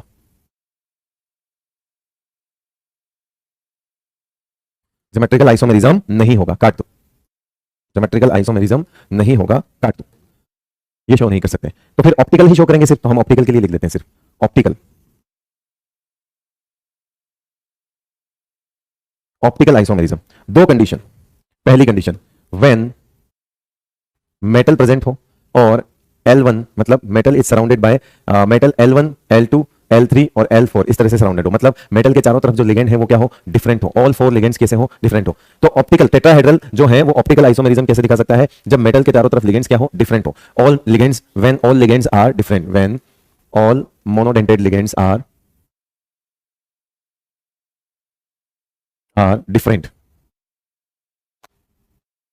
ठीक है, तो उस केस में ये क्या हो जाएगा, कायरल हो जाएगा। ठीक है, ये L ऐसे आप इसको बोलोगे क्या, M ऐसे, यहाँ पे L1 L2 L3 और L4 सारे के सारे क्या होने चाहिए, डिफरेंट होने चाहिए। उस केस में ये कैसा हो जाएगा, कायरल सेंटर हो जाएगा। कायरल बोलो, किरल बोलो, किरेल बोलो, बहुत सारे है ना, चिरेल भी बोलते हैं बहुत सारे, लेकिन किरेल जो है, कायरल किरल दोनों शब्द चलते हैं, ये कायरल हो जाएगा। दूसरा केस जिसमें हम देखेंगे जो हमको जरूरत पड़ेगी, और वो है MAB। होने को और भी होते हैं लेकिन हमको रिक्वायरमेंट सिर्फ 2 की है। MAB2 ये भी क्या होगा, ऑप्टिकल आइसोमेरिज्म शो करेगा। ऑप्टिकल आइसोमेरिज्म में सिर्फ 2 केस हैं, 2 केसेस। ठीक है, होने को और भी होते हैं बट हमारे लिए काम के जो है इंपॉर्टेंट 2 केसेस, इसको ज्यादा बेटर है हम क्या लिख देते हैं, 2 इंपॉर्टेंट केसेस ऑफ टेट्राहेड्रल। तो 2 इंपॉर्टेंट केस ले लिए हमने टेट्राहेड्रल के। पहला केस ये वाला, दूसरा केस ये वाला, है ना, टेट्राहेड्रल कॉम्प्लेक्स। ओके भाई, और वो जुगाड़ जो मैंने आपको बताया था कि प्लेटिनम पैलेडियम के कॉम्प्लेक्स कोऑर्डिनेशन नंबर 4 में स्क्वायर प्लेनर होते हैं, और जिंक कैडमियम और मरकरी के कॉम्प्लेक्स कोऑर्डिनेशन नंबर 4 में क्या होते हैं, टेट्राहेड्रल होते हैं। तो ये चीज भी आपको पता होनी चाहिए, ये आपको बहुत ज्यादा हेल्प करने वाली है। ठीक है, अब कुछ क्वेश्चंस देख लेते हैं कि कौन तो जीआई देगा, कौन ओआई देगा, तो वो कुछ क्वेश्चंस हम देख लेते हैं। चलिए, हाँ जी, चलिए कुछ क्वेश्चंस देख लेते हैं जो मैं लिख कर लाया हूं आपके लिए। ये ले कुछ सवाल हम देख लेते हैं। कॉम्प्लेक्स दिए हुए हैं, ठीक है, टाइम बचाने के लिए लिखा है, अदरवाइज कुछ और रीजन नहीं है। टाइम बचाने के लिए लिखा है क्योंकि अगर मैं यहां लिखूंगा तो खूब सारा जो है वो खाली समझ जाएगा, अननेसेसरी, इस वजह से लिखा है भाई, है ना, ऐसा कुछ नहीं है। क्यों, आपको सबसे पहला काम क्या करना है, पता लगाना है कि क्या ये MA3B है, यस। क्या ये MA2B2 है, यस। क्या ये MAB क्या ये M, हाँ एक सेकंड, क्या ये M A2BC है? यस। क्या ये M ABCD है? यस। मोनोडेंटेड है, सारे अलग अलग है। क्या ये M symmetrical, that means AA हो गया, और B2 है? यस, दोनों सेम है, ये MAAB2 टाइप का है। क्या ये M अनसिमेट्रिकल है, ग्लाइसिनेटो, तो ये क्या हो जाएगा, AB2 टाइप का हो गया। चलो पहले इनको खत्म कर लेते हैं। क्या इसमें कोई GI होगा? क्या इसमें कोई GI होगा? इसमें नो GI, ठीक है, और नो OI, GI भी नहीं, OI भी नहीं, ठीक है। इसमें GI कितने होंगे? 2। इसमें कितने होंगे? 2 GI, और स्क्वायर प्लेनर है तो OI तो होगा नहीं। फिर इसमें भी 2 GI, और स्क्वायर प्लेनर है तो OI तो इसमें होगा नहीं। इसमें 3 GI, और स्क्वायर प्लेनर है तो OI तो होगा नहीं। इसमें सिमेट्रिकल देख दिया तो ना तो GI होगा ना ही OI होगा, ठीक है। इसमें 2 GI होंगे, OI नहीं होगा, ठीक है। स्क्वायर प्लेनर में किसी में भी OI नहीं होगा, ठीक है, स्क्वायर प्लेनर में किसी में भी OI नहीं होगा। जिंक और 4 कोऑर्डिनेशन नंबर, टेट्राहेड्रल होगा, लेकिन पॉइंट ये है कि इसमें 2 सेम हो गए तो ना तो ये OI, मतलब सॉरी GI तो ये वैसे नहीं देते, ये OI भी नहीं देगा, GI ये वैसे भी नहीं देते। यहां पर ये MA2B2 टाइप हो गया, MA2B2 टेट्राहेड्रल है, ये दोनों में फर्क है ना, ये A2B2 स्क्वायर प्लेनर है और ये टेट्राहेड्रल है, ये टेट्रा है, ठीक है, ये टेट्रा है, तो मतलब ना तो इसमें GI आया, ना तो GI आएगा, ना ही OI आएगा, क्योंकि सारे के सारे डिफरेंट होने चाहिए। यस, ये M स्टार हो गया क्योंकि ये ABCD हो गया, तो इसका मतलब है इसमें GI तो खैर होता नहीं है, लेकिन OI क्या निकल के आएगा, इसमें हो जाएगा।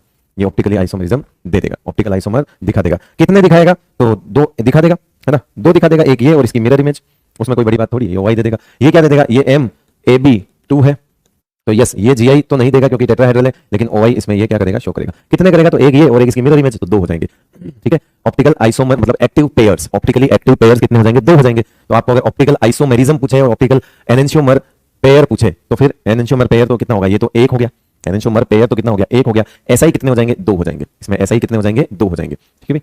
स्टीरियो आइसोमर कितने हो जाएंगे? 2, मतलब एक वो और एक उसकी मिरर इमेज, दोनों स्टीरियो आइसोमर में काउंट होती है।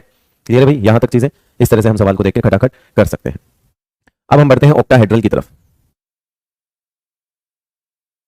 यस, अब देखते हैं ऑक्टाहेड्रल कॉम्प्लेक्स के अंदर क्या होता है। ऑक्टाहेड्रल कॉम्प्लेक्स में सबसे पहली बात, ये ऑक्टाहेड्रल कॉम्प्लेक्स जो होते हैं, these complex can show both GI and OI, ठीक है। अब कौन सा कब क्या देगा ये हम देखेंगे, लेकिन ऑक्टाहेड्रल जैसे हमने स्क्वायर प्लेनर में साफ साफ बोल दिया कि ऑप्टिकल आइसोमेरिज्म नहीं होगा, टेट्राहेड्रल में हमने साफ साफ बोल दिया कि ज्योमेट्रिकल आइसोमेरिज्म नहीं देगा, लेकिन यहां पर ऐसा हम साफ साफ नहीं बोल सकते। अगर ऑक्टाहेड्रल कॉम्प्लेक्स है दैट मींस कोऑर्डिनेशन नंबर कितना हो गया आपका? 6 हो गया। तो फिर यहां पर एक चीज है कि यहां पर GI OI दोनों आ सकते हैं। अब कौन सा कब आएगा? पहले हम एक काम करते हैं, हम लिख लेते हैं जुगाड़, कुछ जुगाड़ लिख लेते हैं, कुछ क्या लिख लेते हैं हम? जुगाड़, जो कि हमको जरूरत पड़ेगी। जुगाड़ 1, पहला रूल, पहला जुगाड़ क्या कहलाता है? इफ टू ग्रुप्स या groups are same, if groups are same at any transposition, अभी समझाऊंगा ये क्या है। इफ टू ग्रुप्स, ऐसे लिख दो, इफ सही लिख रहा था मैं, इफ टू ग्रुप, ग्रुप को हम लिगेंड बोल सकते हैं यहां पे, ठीक है। अगर लिगेंड, 2 लिगेंड सेम है एनी ट्रांसपोजिशन पे, तो फिर हम उसको क्या बोलेंगे? ये क्या हो जाएगा? हमेशा ऑप्टिकली इनएक्टिव। तो फिर इस केस में ये क्या हो जाएगा? देन ऑप्टिकली क्या हो जाएगा? ये इनएक्टिव कॉम्प्लेक्स, क्योंकि यहां पर POS जो है वो प्रेजेंट होगी, इसलिए ये ऑप्टिकली क्या हो जाएगा? इनएक्टिव हो जाएगा। रूल 2, रूल 2 क्या कहता है? रूल 2 ये कहता है, या जुगाड़ 2 ये कहता है कि if any 2 transposition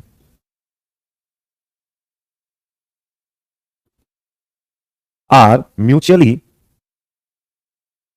same, that means POS present होगी, और ये भी क्या होगा? Then complex will be optically क्या हो जाएगा? इनएक्टिव। दूसरा रूल ये है।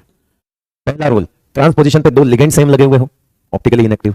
2 ट्रांसपोजिशन आपस में ही सेम आ जाए तो भी ऑप्टिकली इनएक्टिव, ठीक है। दोनों केस में ऑप्टिकली क्या हो जाएगा? इनएक्टिव। आपको ये POS लगाने की जरूरत नहीं है, ये मैं लगा लगू के देख लिया मैंने, आपके पास सीधा जुगाड़ देकर आ रहा हूं। क्यों? क्योंकि आपको POS लगाना, करना, 3D में विजुलाइज करना समय जाएगा।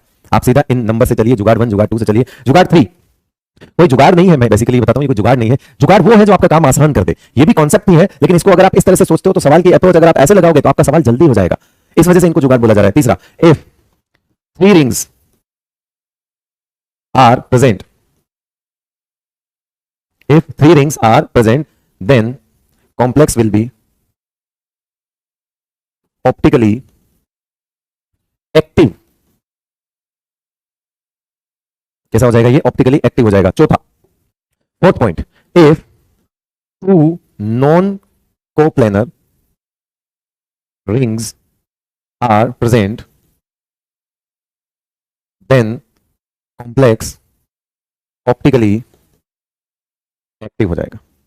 देखो पहली चीज, तीन रिंग अगर आ गई तो तीन रिंग तो एक प्लेन में आ नहीं सकती, तो वो तो ऑब्वियस सी बात है, जब रिंग्स तीन हो जाएगी तो नॉन कोप्लेनर रिंग होना ही तय है।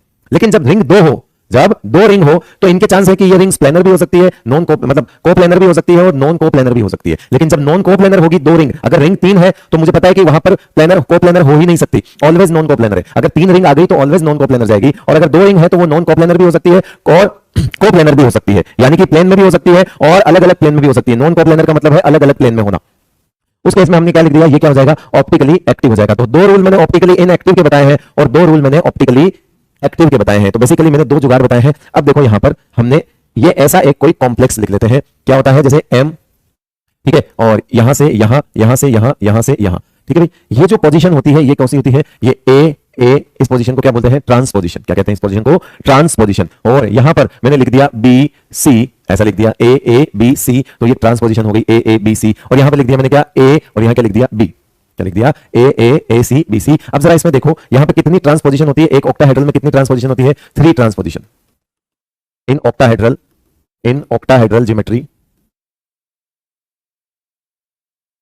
जो कितनी ट्रांसपोजिशन होती है, 3 ट्रांसपोजिशन और 12 सिस पोजीशन होते हैं। 90 डिग्री के एंगल इसमें 12 होते हैं। 90 डिग्री के एंगल कितने होते हैं इसमें, 12 होते हैं। और 180 डिग्री के एंगल कितने होते हैं इसमें, 3 होते हैं। तो ये ट्रांसपोजिशन कितनी हो गई इसमें, 3 हो गई। अब अगर आप यहां देखोगे तो मैं इसका पेयर कैसे बनाऊंगा, ऐसे बनाऊंगा, ए के सामने ए, ट्रांसपोजिशन 1, ट्रांसपोजिशन 2, ए के सामने बी और बी के सामने सी। तो ये लिख सकते हैं ऐसे, इस तरह से ट्रांसपेयर बन जाते हैं। क्या बन जाते हैं, इस तरह से ट्रांसपेयर। मैंने ए के सामने ए, एक ट्रांसपेयर, बी के सामने सी, एक ट्रांसपेयर, और ए के सामने B, A B, A B, A B B C, ठीक है। जब ऐसा ए आ जाए तो पहला रूल लग गया इसमें। देखो पहला रूल यही तो कहता है, पहला रूल कहता है कि if two groups are same, it's two group are same at any transposition, दो ग्रुप एक ट्रांसपोजिशन पे सेम लगे हुए हैं तो वो ऑप्टिकली इनएक्टिव होगा। देखो यहां पर ए का मतलब है सेम ग्रुप आ गया, ए का मतलब सेम ग्रुप आ गया, दोनों ग्रुप सेम है, यानी कि जब भी ऐसा पेयर देखो ए बी बी सी सी, ऐसा जब भी कोई पेयर देखो तो इसका मतलब है ये दो ग्रुप क्या हो जाएंगे, सेम हो जाएंगे। तीन में से एक होना चाहिए, एक से ज्यादा है, ऐसा भी हो सकता है यहां पर भी ए हो, कोई फर्क नहीं पड़ता, हमको मिनिमम एक चाहिए। हमको क्या चाहिए, मिनिमम एक चाहिए। तो बताओ इसको क्या बोलोगे, ये जो आपका हो गया ये रूल 1 से गया, रूल 1 है ना, टू ग्रुप सेम है, ऑप्टिकली क्या हो जाएगा, ये ऑप्टिकली इनएक्टिव, ऑप्टिकली क्या हो जाएगा, ये इनएक्टिव। दूसरा रूल समझ सकते हैं इसको हम, दूसरा रूल के लिए हम क्या बोलेंगे, एम ए, यहां पे क्या लिख दिया, इस तरह से हमने बना लिया ऐसे वाला। अब हमने यहां पे बना लिया ए बी, और यहां पे भी बना लिया क्या, ए बी, और यहां लिख दिया बी सी। अब देखो इसका ट्रांसफर देखो, क्या ए बी हो गया, और ये क्या हो जाएगा, बी सी। ये रूल 2 लग गया, दो ट्रांसपोजिशन ही आपस में सेम हो गई, ए बी, सॉरी हाँ, ए बी और ए बी, क्या दो ट्रांसपोजिशन आपस में सेम हो गई, तो ये लग गया rule 2, rule 2 optically inactive. Rule 2 और रूल 1 भी एक साथ हो सकते हैं, वो कोई बड़ी बात नहीं है, अगर दोनों में से एक भी लग जाए तो क्या हो जाएगा, ऑप्टिकली इनएक्टिव। ये हो गया। अब आ जाते हैं हम थोड़ा सा किस पर, रिंग की तरफ आ जाते हैं कि रिंग में क्या होता है। चलो तो रिंग में देख लेते हैं क्या होता है। रिंग वाले केस में हमको क्या करना है, रिंग वाले केस में देखो मान लो मैंने ऐसा लिख दिया, मान लो मैंने कंपाउंड बना दिया कुछ इस तरह से। तीसरा रूल हमने ऐसा लिख दिया, ये एम है, ठीक है, और यहां पर ए और यहां पे ए लिख दिया।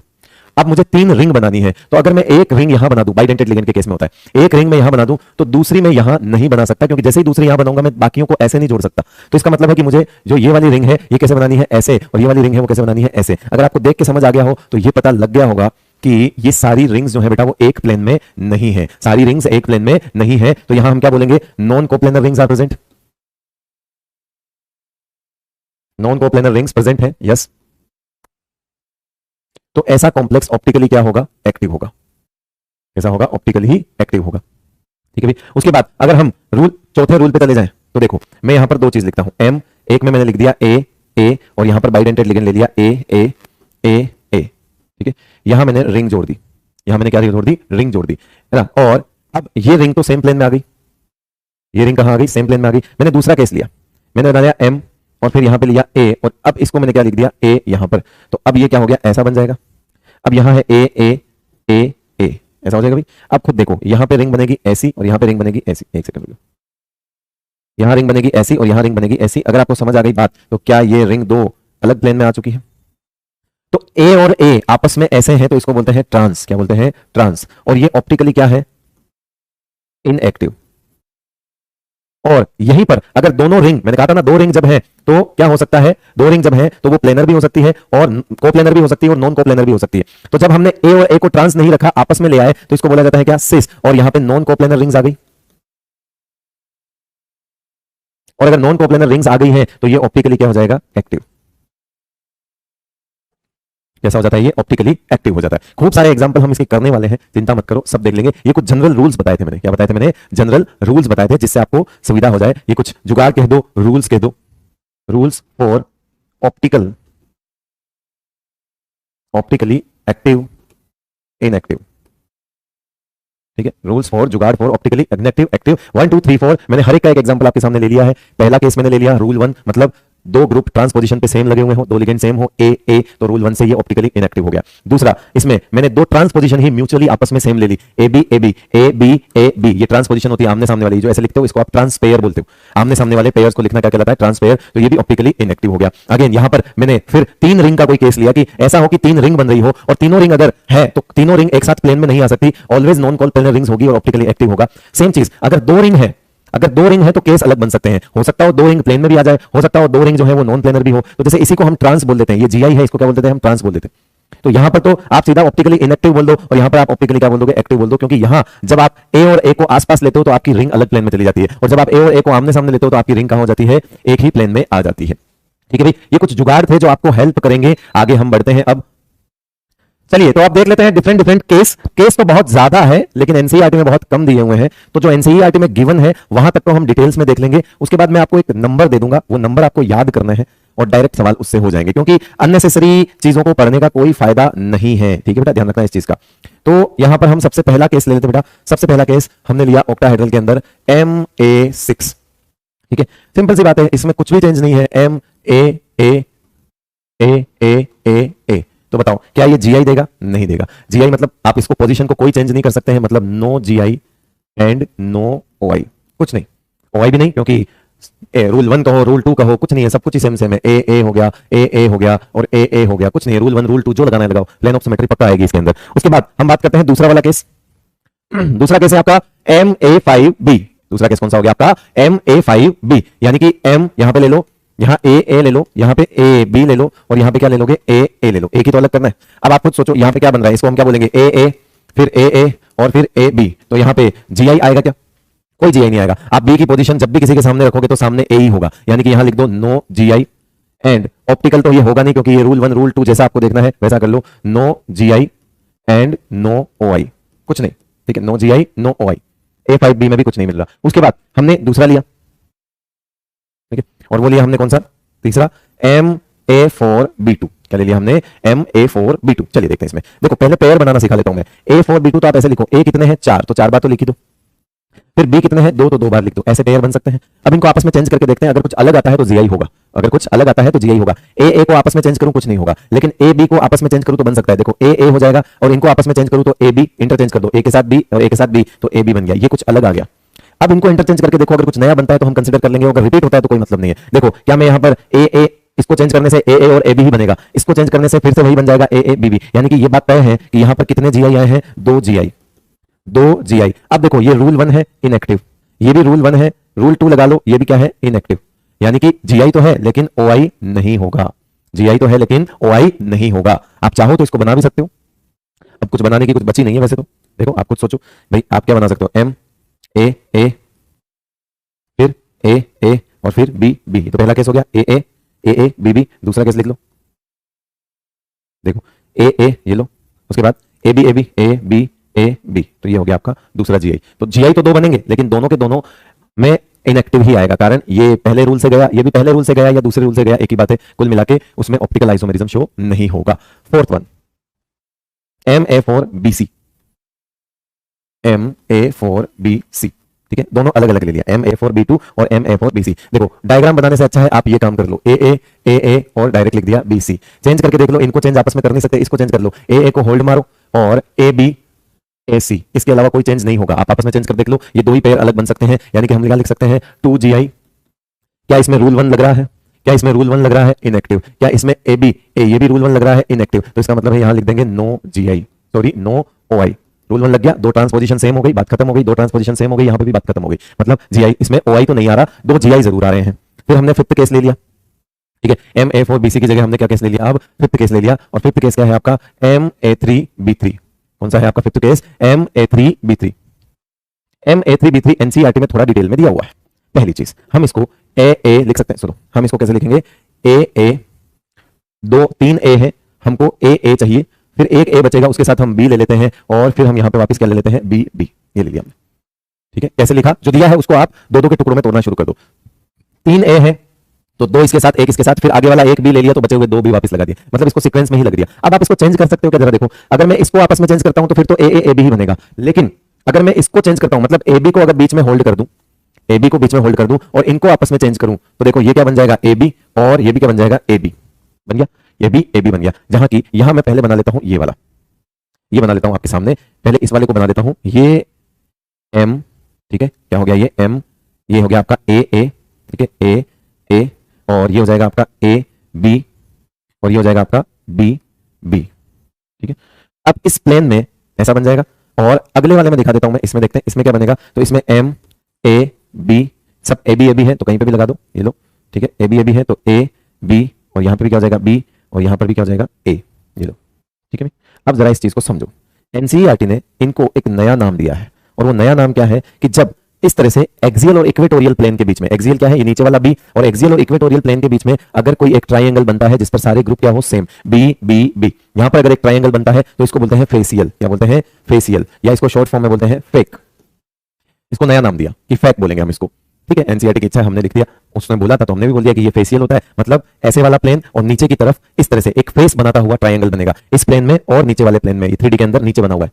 और अगर इसी प्लेन में, इक्वेटोरियल प्लेन में ही अगर कोई ट्राइंगल बनता है सेम ग्रुप के साथ, तो उसको उन्होंने बोला मेरिडियोनल, क्या बोला उसको, जैसे ये रहा, दिख रहा है आपको यहाँ पे, ठीक है, ये क्या हो गया आपका मेरिडियोनल हो गया, ऐसे वाला दिख रहा है आपको, यहां आपने ले लिया ये, और आप इस प्लेन में देखो, अब ये आपको ये प्लेन दिख रहा है ऐसा वाला, ये देखो, अगर ये एक ही प्लेन में ट्राइंगल है जिस पर तीन ग्रुप सेम हो, A, अगर ऐसा है तो इसको बोला जाता है मर, क्या बोला जाता है इसको, मर, या फिर मेरिडियोनल, मर बोल दो या मेरिडियोनल बोल दो। तो इसका मतलब है जो रूल 1 है ना वो मर होता है, उसके अलावा सब पैक होता है। रूल 1, अगर रूल 1 लग रहा है तो ये पहली चीज तो इनएक्टिव हो गया, ये भी यहां पर इनएक्टिव हो गया रूल 2 से, ठीक है। तो यहां पर 2GI है, 2GI है और नो OI है, ये तो समझ में आएगी आपको, लेकिन इनको एक नया नाम दे दिया, क्या, कि इसको बोला जाता है, जब भी ऐसा देखो तो बोल दो फैक, जब भी रूल 1 देखो तो बोल दो क्या, फैक, और जब भी ऐसा देखो तो उसके अलावा बाकी के सब क्या होते हैं, रेस्ट ऑल आर फेसियल या rest all are meridional. Sorry, rule 1 जो है वो आपका क्या हो जाएगा, सॉरी मैंने उल्टा लिख दिया, सॉरी, रूल 1 जो होता है बेटा वो क्या हो जाता है, मर। रूल 1 क्या होता है, एक सेकंड,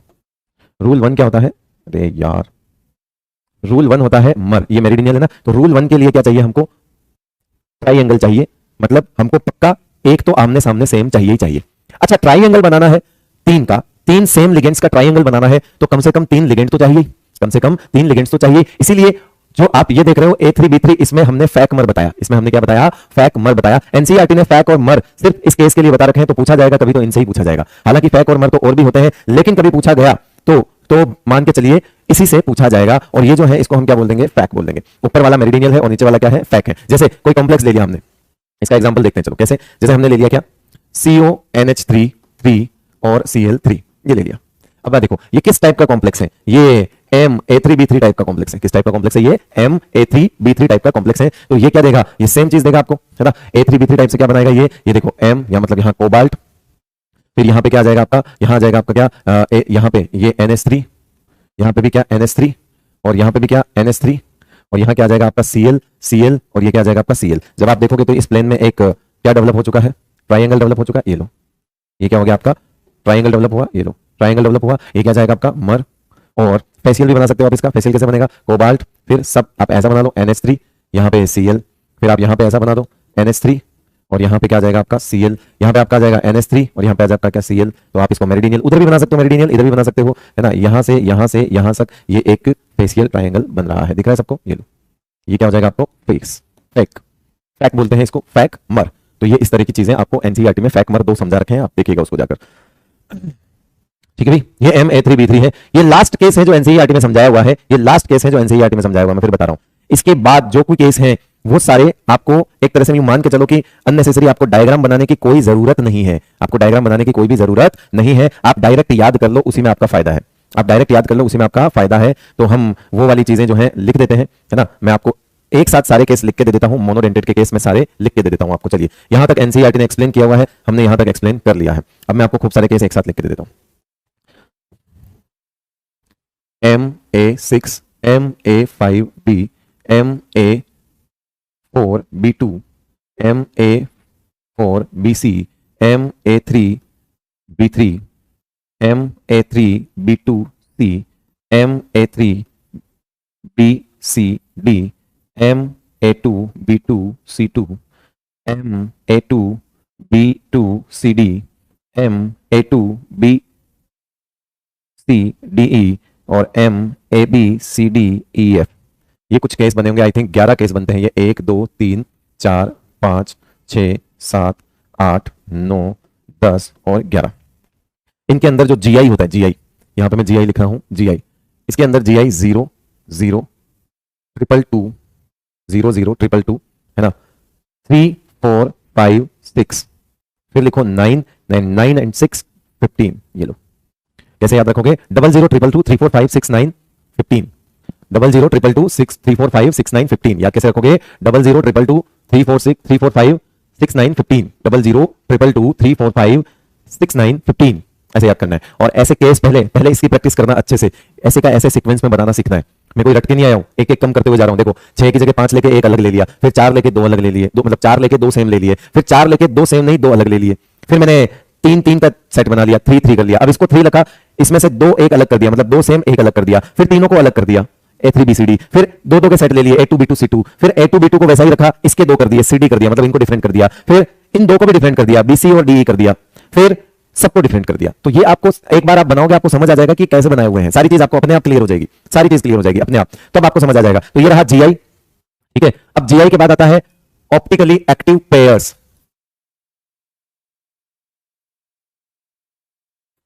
या इसको मैं लिख सकता हूं एनेंशियोमर्स, है ना। ऑप्टिकली एक्टिव पेयर्स 0, यहां पे क्या हो जाएगा? ऑप्टिकली एक्टिव पेयर्स में क्या हो जाएगा? 0, ठीक है। इसका भी क्या हो जाएगा? 0। ऑप्टिकली एक्टिव पेयर्स में हमेशा स्टार्टिंग में तो हमेशा ही सारे 0 0 ही आएंगे, स्टार्टिंग में हमेशा क्या आएंगे? 0 0 ही आएंगे। और इसके बाद यहां पर ये भी हो जाएगा आपका क्या? 0, ये भी हो जाएगा क्या? 0, ये भी हो जाएगा क्या आपका? 0। और जो केस सबसे पहले जो आता है वो यहां से आएगा, 1 1 2 6 15, 1 1 2 6 15, ऐसा केस बनता है। ये नंबर भी अलग से याद रखना पड़ेगा। और ये ऑप्टिकली कहां से शुरू होता है भाई? ये 7 नंबर से शुरू होता है, 7 नंबर से ऑप्टिकली एक्टिव शुरू होता है। 1 1 2 6 15। अगर ऐसा है तो फिर ऐसा ही कितने हो जाएंगे? ऐसा ही कौन बताएगा? ऐसा ही कि यहां पे लिख दिया हमने स्टीरियो आइसोमर्स। स्टीरियो आइसोमर में कुछ नहीं करना होता है, पेयर जोड़ना होता है। स्टीरियो आइसोमर में क्या जोड़ना होता है? पेयर जोड़ना होता है। पेयर कैसे जोड़ोगे?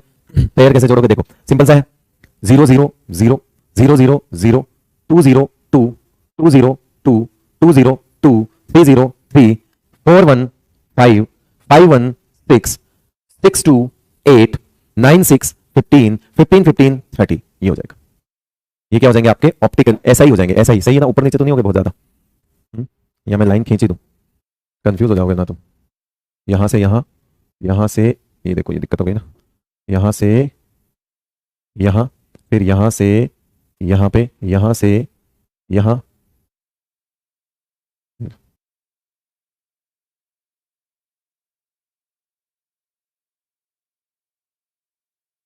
आगे पीछे हो जाते हैं देखते देखते, इसलिए लिख कर रहा हूं भाई। ये लग रहा होगा तुमको हालांकि मजाक, लेकिन आगे पीछे हो जाते हैं भाई, नहीं पता लगता। ठीक है, ये नंबर आपको याद होने चाहिए। एनसीईआरटी में जो मैं बता देता हूं वो यहां तक है, 5 तक है। ये सबसे ज्यादा इंपॉर्टेंट है जिसमें मैं स्टार बना रहा हूं, लेकिन आगे के भी याद होने चाहिए। याद करने का सीधा सीधा जुगाड़ है, याद करने का सीधा सीधा जुगाड़ है। आप डायरेक्ट लिखिए क्या? 0 0 2 2 है ना, ऐसे याद कर लो। 0 0 2 2 3 4 5 6 9 15, खत्म।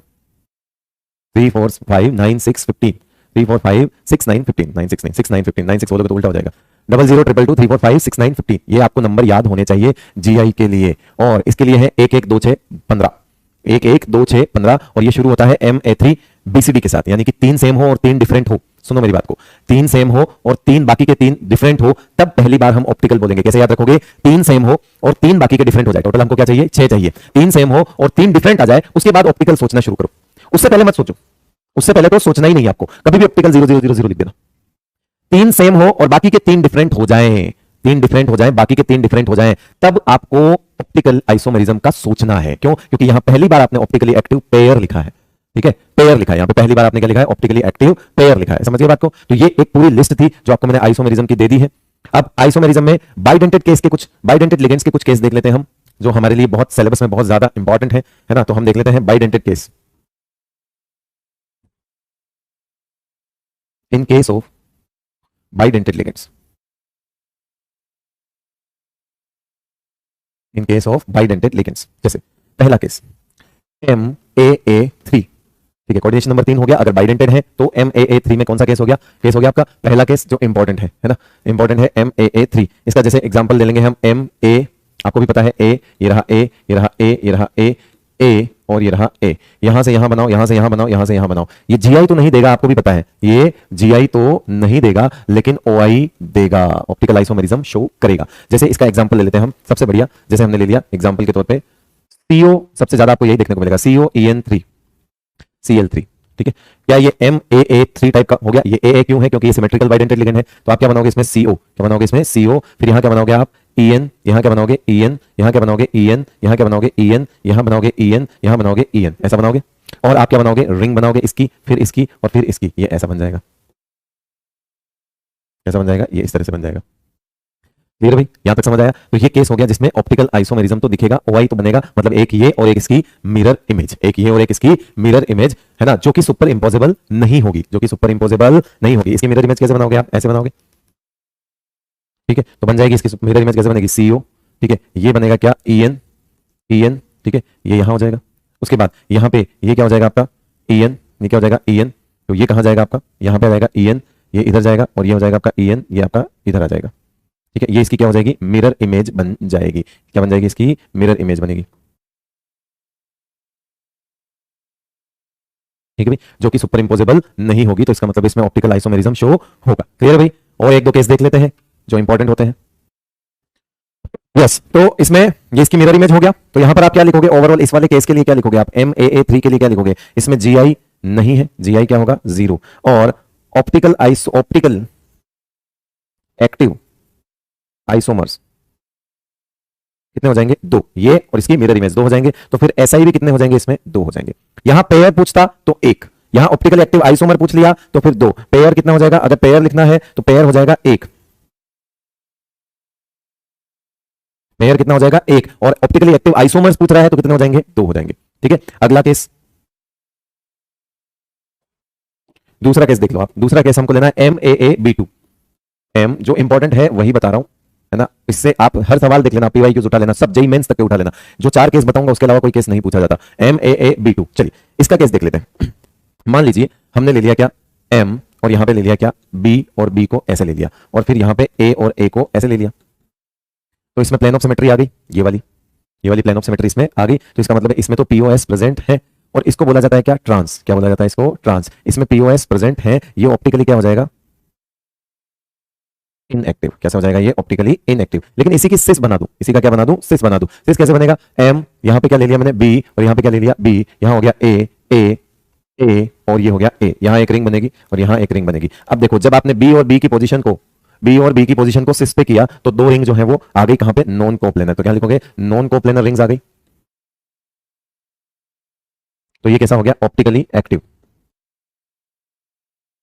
अगर ये ऑप्टिकली एक्टिव हो गया, इसको बोलते हैं सिस। क्या बोलते हैं इसको, सिस। सिस होता है ऑप्टिकली एक्टिव, ट्रांस होता है ऑप्टिकली इनएक्टिव इस वाले केस में, MAA-B2 में। तो क्या इसकी मिरर इमेज बन सकती है, बिल्कुल बन सकती है, इसकी मिरर इमेज बना सकते हैं हम। जैसे मान लीजिए मैंने ले लिया क्या, यहां पर M, यहां पे ले लिया मैंने एग्जांपल के तौर पे क्या ले लिया मैंने, COEN2 और यहां क्या ले लिया आपके सामने, CL2, COEN2 और सॉरी मैंने कुछ गलत लिखा है क्या, यस, यहां 4 आएगा, यहां पे 2 आएगा, तब ये कोऑर्डिनेशन नंबर 6 होगा। तो COEN2 CL2 हो गया आपके सामने ये वाला, ठीक है। इसको हम देख लेते हैं अलग से, COEN2 CL2 ऐसा हो गया भाई। अब देखो यहां पर पहले मैं बना लेता हूं M नहीं, CO लिख देंगे, CO ले लिया तो CO CL CL EN और EN। ये तो हो गई प्लेन ऑफ सिमेट्री, ये तो हो गया आपका क्या, ट्रांस।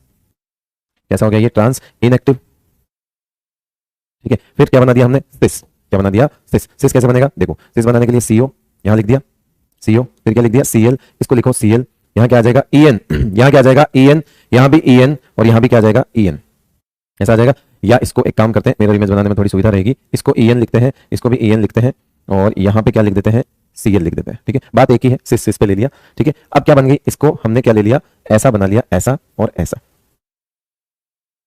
ठीक है। इसकी मिरर इमेज पक्का बनेगी, बनाओ कैसे बनेगी, तो इसकी मिरर इमेज बनेगी ऐसे, ठीक है, ये उधर चला जाएगा, ठीक है, ये क्या हो जाएगा, उधर चला जाएगा। इसकी मिरर इमेज कैसे बनेगी, ऐसी जो सुपर इंपोजेबल नहीं हो, यानी कि ये आ जाएगा इस तरह से। किस तरह से आएगा ये, EN जो है वो किस तरह से आ जाएगा आपका, यहाँ पर EN को अगर आप इसकी मिरर इमेज बनाओगे तो कैसा बनेगा, जो सुपर इंपोजेबल नहीं है वैसा बन जाएगा। चला देखो इसको, ये हो जाएगा आपका CO, यहाँ आएगा आपका EN, ये इसकी मिरर इमेज ऐसे बनेगी। फिर यहाँ क्या आ जाएगा CL, इधर क्या चला जाएगा CL, और इधर क्या आ जाएगा आपका EN, और इधर क्या आ जाएगा EN, ये लो, ये इसकी मिरर इमेज हो गई। तो ये आपका हो गया क्या, सिस, क्या हो गया आपका ये सिस। और ये क्या होता है, एक्टिव, ये आपने क्या लगा दिया, मिरर, तो ये इसकी क्या हो गई, मिरर इमेज हो गई। तो कुल मिला के यहां पर अगर हमको हिसाब किताब लिखना है MAB A2 B2 C2 का, तो कैसे लिखोगे इसको, ऐसे कैसे लिखोगे, अगर हम इसका लिखेंगे तो क्या लिखेंगे, इसमें GI कितने हैं, 2, इसमें GI कितने हैं, 2, optically active pair 1, optically active pair कितना है, 1, पेयर बोलोगे तो ये दोनों को एक ही बोलना पड़ेगा, तो फिर SI कितना हो जाएगा, SI हो जाएगा कितना, 3, या आप डायरेक्ट भी बोल सकते हो GI plus optically active GI कितने, 2, और ऑप्टिकली एक्टिव कितना, 1, तो टोटल मिला के कितने हो जाएंगे, इसमें 3 हो जाएंगे। ये केस सेम एज आप ऐसा लिख सकते हो, ये वाला MA2BC, तीसरा केस में ले रहा हूं क्या, MAA2BC, और मैं इसको लिख रहा हूं same as MAA2B2, same as MAA2B2, यानी कि सिस जो है ट्रांस 2 GI बनेंगे, सिस और ट्रांस जो है वो इनएक्टिव होगा, और सिस जो है वो सेम एक्टिव होगा, कोई फर्क नहीं पड़ता। जैसे देखो मैं आपको बताता हूं कैसा करना, होमवर्क समझ लेना। CL है तो यहां पे डिफरेंट हो जाएगा, जैसे यहां पर B है तो यहां पर BC हो जाएगा, बस बाकी सब सेम बनेगा और कुछ नहीं है। सिस क्या हो जाएगा, एक्टिव, तो हम इसमें क्या लिखेंगे, GI 2 optically active pair, optically active pair कितना हो जाएगा, 1, तो SI इसमें भी कितना हो जाएगा, 3 हो जाएगा, SI इसमें भी कितना हो जागा, 3, टोटल स्टीरियोमर्स कितने हो जाएंगे, इसमें 3 हो जाएंगे भाई, ठीक है। ये कुछ केस हैं जो बहुत कॉमन है और जो NCERT में गिवन है। इसके अलावा एक केस जो होता है, फोर्थ केस है, डायरेक्ट याद कर लो उसको, ज्यादा बढ़िया है, वो है आपका MAA-B2C2, अगर ऐसा केस है तो मैं बता देता हूं, इसमें GI कितने बनते हैं, 3, और उसमें से ऑप्टिकली एक्टिव पेयर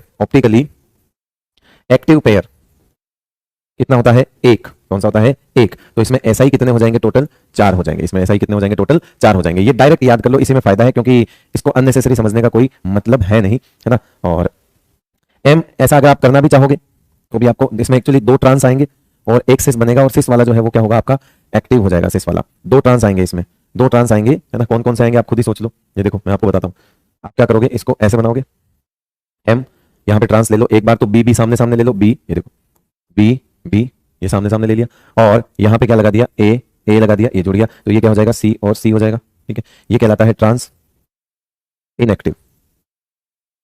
फिर एक ट्रांस और बनेगा M, ठीक है, M, ये क्या बनेगा, C, ये क्या हो जाएगा, B, और ये क्या हो जाएगा, A, और ये भी क्या हो जाएगा, इनएक्टिव। लेकिन एक बनेगा क्या, सिस, और वो सिस कैसे बनेगा, देखो यहां पे हमने क्या लेना है, एक पे यहाँ पे B ले लो और यहाँ पे भी क्या ले लो, B, 2 सेम एडजेसेंट पे आ गए, तो फिर अपने आप ये क्या बन जाएगा, A, ये क्या हो जाएगा, A, यहाँ क्या आ जाएगा आपका, ये आ जाएगा आपका C, और ये भी क्या आ जाएगा आपका C, ये हो गया आपका सिस, और ये कैसा होता है, एक्टिव, ये कैसा होता है, एक्टिव। सिस जो है आपका कैसा होगा, एक्टिव होगा। तो इसका मतलब है ये हो गया एक्टिव, ये हो गया इनएक्टिव, 2 ट्रांस है, 2 ट्रांस है, एक सिस है, सिस जो है वो एक्टिव है, ठीक है। तो ये मैंने लो आपके लिए बना दिया, वैसे किसी काम का नहीं, मैं फिर बता रहा हूं, ये नहीं पूछते हैं, फिर भी मैंने आपके लिए लिख दिया ये चीज कि सिस जो है वो एक्टिव होगा। जो एक्टिव है उसकी मिरर इमेज होगी, तो हमने लिख दिया ऑप्टिकली एक्टिव पेयर कौन सा होगा, सिस वाला होगा, वो रहा, उसकी मिरर इमेज बना के देख लेना, वो सुपर इंपोजेबल नहीं होगी, ठीक है भाई। तो ये था आपका कंप्लीट आइसोमेरिज्म जो हमने पढ़ लिया है, और उसमें आपको अब जो है आपको डायरेक्ट, जैसे अगर मैं कहूं तो 1 2 3 4 5 6 7 8 9, कुछ 9 क्वेश्चंस हैं। चलो हम 9 क्वेश्चंस को एक साथ करने की कोशिश करते हैं। पहला सवाल, how many geometrical isomers are possible in the following coordination entities. चलिए GI पूछ रहा है बेटा, पता लगाओ क्या ये ऑक्सिलेटो है, एंड ऑक्सिलेटो में दोनों डोनर क्या होते हैं, सेम होते हैं। दैट मींस क्या ये MAA3 टाइप का है, यानी यहां पे नो GI आता है, यहां पे नो GI आता है, अभी थोड़ी देर पहले देखा था। यहां पर दूसरा, क्या ये MA3B3 है, और MA3B3 में 2 GI आते हैं, और वो भी कौन से, फैक एंड मर। ये NCERT का सवाल है, हो गया खत्म, सवाल समझ आ गया कैसे हुआ है। चलो नेक्स्ट क्वेश्चन, NH3 4NO2, तो ये किस तरह का कॉम्प्लेक्स है, पहले तो इसका पता लगाओ, ये किस तरह का कॉम्प्लेक्स है। क्या ये MA4B2 है, और MA4B2 में जाकर चेक करना 2 GI आएंगे, OI नहीं आएंगे, और क्योंकि NO2 है तो एम्बिडेंटेड है, तो क्या दे सकता है? लिंकेज। क्या दे सकता है? लिंकेज। OI नहीं देगा, MA4B2 OI नहीं देगा जब तक तीन डिफरेंट नहीं आ जाए OI की बात नहीं करते हैं। तो बताओ, ऑप्टिकल देख के काट दो, ऑप्टिकल देख के काट दो, ठीक है। लिंकेज दे सकता है, आयोनाइजेशन दे सकता है, GI दे सकता है। सर आयोनाइजेशन कैसे दे सकता है? अरे Cl अंदर जाके NO2 बाहर आ सकता है, आयंस आपस में चेंज हो सकते हैं। तो इसका मतलब हो गया, आंसर आ गया हमारा कौन सा? सी आंसर आ गया। ये लो, ये आंसर आ गया। Linkage yes, ionisation yes, geometrical yes, लिखा हुआ है ऊपर। तो यहां पर क्या लिखोगे? ऑप्टिकल देखते ही काट दो। ऑप्टिकल तो देगा ही नहीं, ऑप्शन कट गया, बचा एक ही ऑप्शन। नहीं भी पता है तो एक ही ऑप्शन बचा है। AIPMT 2006 का सवाल था। The number of possible isomers of an octahedral complex CO-C2O4। ये देखो, ये MAA2 और B2 टाइप का कॉम्प्लेक्स है। ये MAA2 और B2 टाइप का कॉम्प्लेक्स है। ये पूछ रहा है टोटल आइसोमर, यानी कि मैं अगर इसमें बोलूं तो इसमें 2 GI है, ठीक है, और SI 1 is active, 1 is active है ना, 2 GI है, सिस जो है वो एक्टिव है।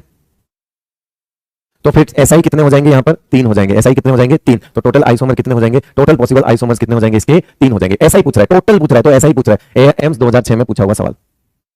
Next, which of the following will give a pair of enantiomer? Pair of enantiomer मतलब पूछ रहा है optically active, optically active pair, ये पूछ रहा है। ऑप्टिकली एक्टिव पेयर पूछ रहा है। देखो, ये तो बात ही खत्म हो गई, क्योंकि ये MA6 हो गया और ये भी MA6 हो गया, बात खत्म, काट दो, नहीं देगा। यहां पर देखो, ये MA4 हो गया, वो भी स्क्वायर प्लेनर, ऑप्टिकल आइसोमेरिज्म खत्म। ये MA6 हो गया, ये खत्म। बताओ, यहां पर देखो, ये MA4B2 है और OI जो है वो नहीं देगा, खत्म, काट दो। बचा कौन सा? एकमात्र ऑप्शन बी, और उसमें भी आप देख लो, वही आया है फिर से, MAA2B2, फिर से वही आया है, MAA2B2। ये क्या देता है? 2 GI, सिस एक्टिव, और SI कितने हो जाएंगे इसमें? 3। सिस एक्टिव है, तो ऑप्टिकली एक्टिव अगर पूछा आपसे, ऑप्टिकली एक्टिव पेयर्स कितने हो जाएंगे? ऑप्टिकली एक्टिव पेयर कितने हो जाएगा आपका? ऑप्टिकली एक्टिव पेयर कितना हो जाएगा? 1। या एनेंशियोमर पेयर पूछ ले तो 1, एनेंशियोमर्स पूछ ले तो फिर 2। आंसर कुल मिलाकर 2 है। AIPMT 2007 का सवाल था। Which of the following does not show optical isomerism? इसमें से कौन ऑप्टिकल आइसोमेरिज्म शो नहीं करता है? एक्चुअली मुझे ऐसा लगता है इसमें पीछे वाले ऑप्शन ही रिपीट हुए हैं, पीछे वाले ऑप्शन ही क्या हुए हैं? इसमें रिपीट हुए हैं। थोड़ा मुझे डाउटफुल लग रहा है ये सवाल, हालांकि इसको हम आधा तो कर ही लेते हैं। ये OI देगा, क्यों? क्योंकि ये MAA3 है, ठीक है, तो OI देगा। ये MAA यहां पर 2 है और B2 है, इसमें भी OI आता है, सिस वाला एक्टिव होता है, ठीक है। तो कौन नहीं देगा उसमें? हालांकि ये दोनों ही नहीं देंगे, तो हम एक काम करते हैं, ठीक है, ऑप्शन तो मुझे नहीं पता इसका सही ऑप्शन क्या होगा, मुझे नहीं पता, लेकिन ये नहीं देगा, ये नहीं देगा, तो आंसर हम दोनों लगा देते हैं। ये भी OI नहीं देगा और ये भी OI नहीं देगा, तो इसका मतलब है आंसर हमने उसके अकॉर्डिंग, इसके करेक्ट ऑप्शन मुझे लफड़ा लग रहा है, क्योंकि पीछे वाले सवाल में भी CD ऑप्शन यही थे। देखो, पीछे वाले में भी यही ऑप्शन थे, है ना, तो मुझे लग रहा है कि रिपीट हुआ है, प्रिंटिंग एरर है, कोई बात नहीं। ऊपर वाले दोनों देते, नीचे वाले नहीं देते, हमने अकॉर्डिंगली आंसर तब भी लगा दिया कि ये नीचे वाले OI नहीं देंगे। Next, Which one of the following complex is not expected to exhibit isomerism? कौन सा है जो आइसोमेरिज्म ही नहीं दे सकता? मतलब कोई आइसोमेरिज्म नहीं होगा। बताओ, क्या ये स्क्वायर प्लेनर है? और ये स्क्वायर प्लेनर में A2B2 है, तो ये तो दिखाएगा, यस। ये आपका sp3 है, ये क्या है आपका? sp3 है, टेट्रा। क्या होता है ये? sp3 टेट्रा, और इसमें सारे के सारे क्या हो गए? सेम, MA4, मतलब ना तो ये GI देगा ना ही ये OI देगा। आंसर आ गया सेकंड। आंसर कौन सा आ गया? सेकंड आंसर निकल गया। ये दे देगा क्योंकि ये MAA3 है, दे देगा, ठीक है। ये दे देगा क्योंकि ये MA4B2 है, तो ये भी दे देगा। इसमें भी 2 GI होते हैं, 2 GI नो OI, और इसमें नो GI OI ओनली, ठीक है। तो ये आपका केस आ जाएगा। इसमें GI तो नहीं होगा, इस केस में GI तो नहीं होगा, लेकिन OI जरूर हो जाएगा। तो ठीक है, हमको तो उसने पूछा कौन सा आइसोमेरिज्म दिखाएगा ही नहीं, तो जो बी ऑप्शन है वो कभी वो आइसोमेरिज्म नहीं दिखाएगा, क्योंकि टेट्राहेड्रल में या तो चारों लिगेंड्स का अलग होना जरूरी है, यहां पर चारों लिगेंड्स क्या है? सेम है, तो वो नहीं दिखाएगा, ठीक है भाई। उसके बाद हम बात करते हैं नेक्स्ट क्वेश्चन की। The existence of 2 different coloured complex with the composition of CONH3 4Cl2। देखो, पहली चीज ये अगर ऐसा है, ठीक है, तो इसमें देखो आयोनाइजेशन आइसोमर तो हो नहीं सकता, क्योंकि बाहर कोई वैलेंसी है ही नहीं। लिंकेज की कोई बात आप कर नहीं सकते हो, एम्बिडेंटेड लिंकेज है ही नहीं। कोऑर्डिनेशन आइसोमेरिज्म के लिए 2 डब्बे चाहिए, नहीं है। आंसर बचा सिर्फ ज्योमेट्रिकल आइसोमेरिज्म, कारण ये जो है ये MA4B2 टाइप का है, इसमें 2 GI होंगे और दोनों का कलर जो है वो सिस एंड ट्रांस जो है वो उनका डिफरेंट कलर होगा। सिस और ट्रांस का कलर कैसा होगा? डिफरेंट होगा। AIPMT 2010 का सवाल है। हालांकि 3 ऑप्शन कटने के बाद इसमें वैसे ही एक ही ऑप्शन बच रहा था, तो आप ऐसे भी टिक कर ही सकते हो। Next, the complex CONH3। देखो, ये कॉम्प्लेक्स देख रहे हो, कॉम्प्लेक्स CONH3 6 CrSen6 CrNH3 ये डब्बे में आपस में लिगेंड चेंज हुआ है, इसका मतलब लिंकेज नहीं, आयोनाइजेशन नहीं, GI नहीं, फिर क्या जाएगा? कोऑर्डिनेशन आइसोमेरिज्म जाएगा। GI इसलिए नहीं क्योंकि MA6 है और MA6 GI नहीं देता। MA6 में ना GI होता है ना OI होता है, इसीलिए GI जो है वो आंसर नहीं गया। तो बचा ये कि 2 डब्बे आपस में देख लो, क्या हो जाएगा? कोऑर्डिनेशन। कॉम्प्लेक्स पैलेडियम, ये तो मैं करवा चुका हूं, ये सवाल हम ले चुके हैं, है ना। AIPMT प्री 2011 में आया था। MABCD स्क्वायर प्लेनर, क्यों? क्योंकि प्लेटिनम है तो स्क्वायर प्लेनर होगा। तो बताओ कितने हो गए इसमें? 3 GI, ठीक है भाई। आंसर क्या हो जाएगा? 3 GI। चलिए, आई होप आपको चीजें क्लियर हुई होगी और ये आइसोमेरिज्म कंप्लीट जो है वो आपका एकदम पूरा कंप्लीट हो चुका है। आइसोमेरिज्म जो है हमने पूरा देख लिया है। और चलिए, तो बहुत बहुत शुक्रिया आपका, थैंक यू सो मच, पढ़ते रहिएगा।